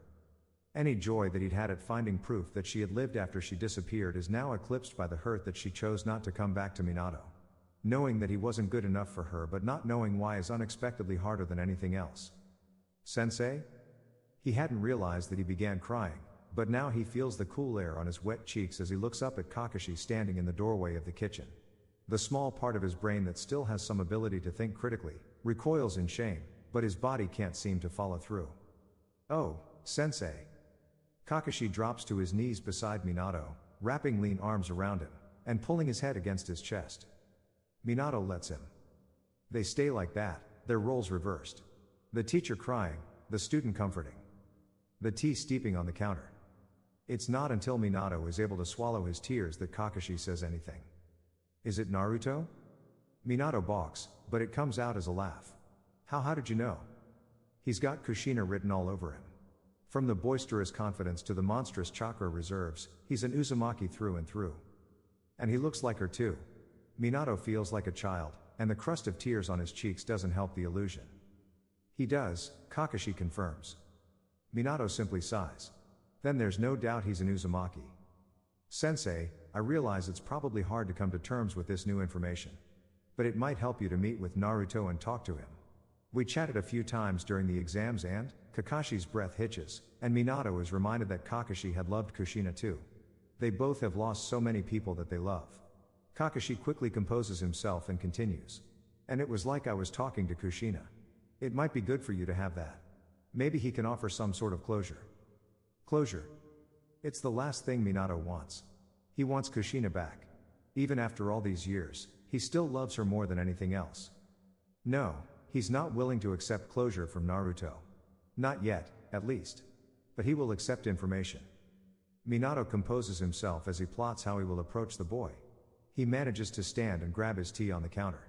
Then he gives Kakashi a small smile, an acknowledgement of his appreciation, and takes a sip of tea. It's bitter. I was very impressed by your use of seals in your preliminary match, Minato says as he sidles up to Naruto who is inhaling a bowl of ramen at Ichiraku's. Minato is grateful that Kami-sama seems to be favoring him. This hadn't been part of his plan to approach the boy. But when he'd shown up at Ichiraku's for lunch and had seen the peak of the boy's red and black jumpsuit on a stool behind the curtain, his heart had started thumping in excitement. Maybe they were meant to meet.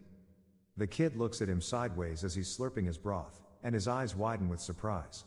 Without responding, he returns to sipping as if it's a task that requires unwavering concentration.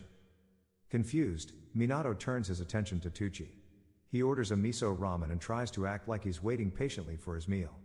But he can't help but watch as the broth disappears from Naruto's bowl, and he worries that the kid will scurry away the moment he finishes.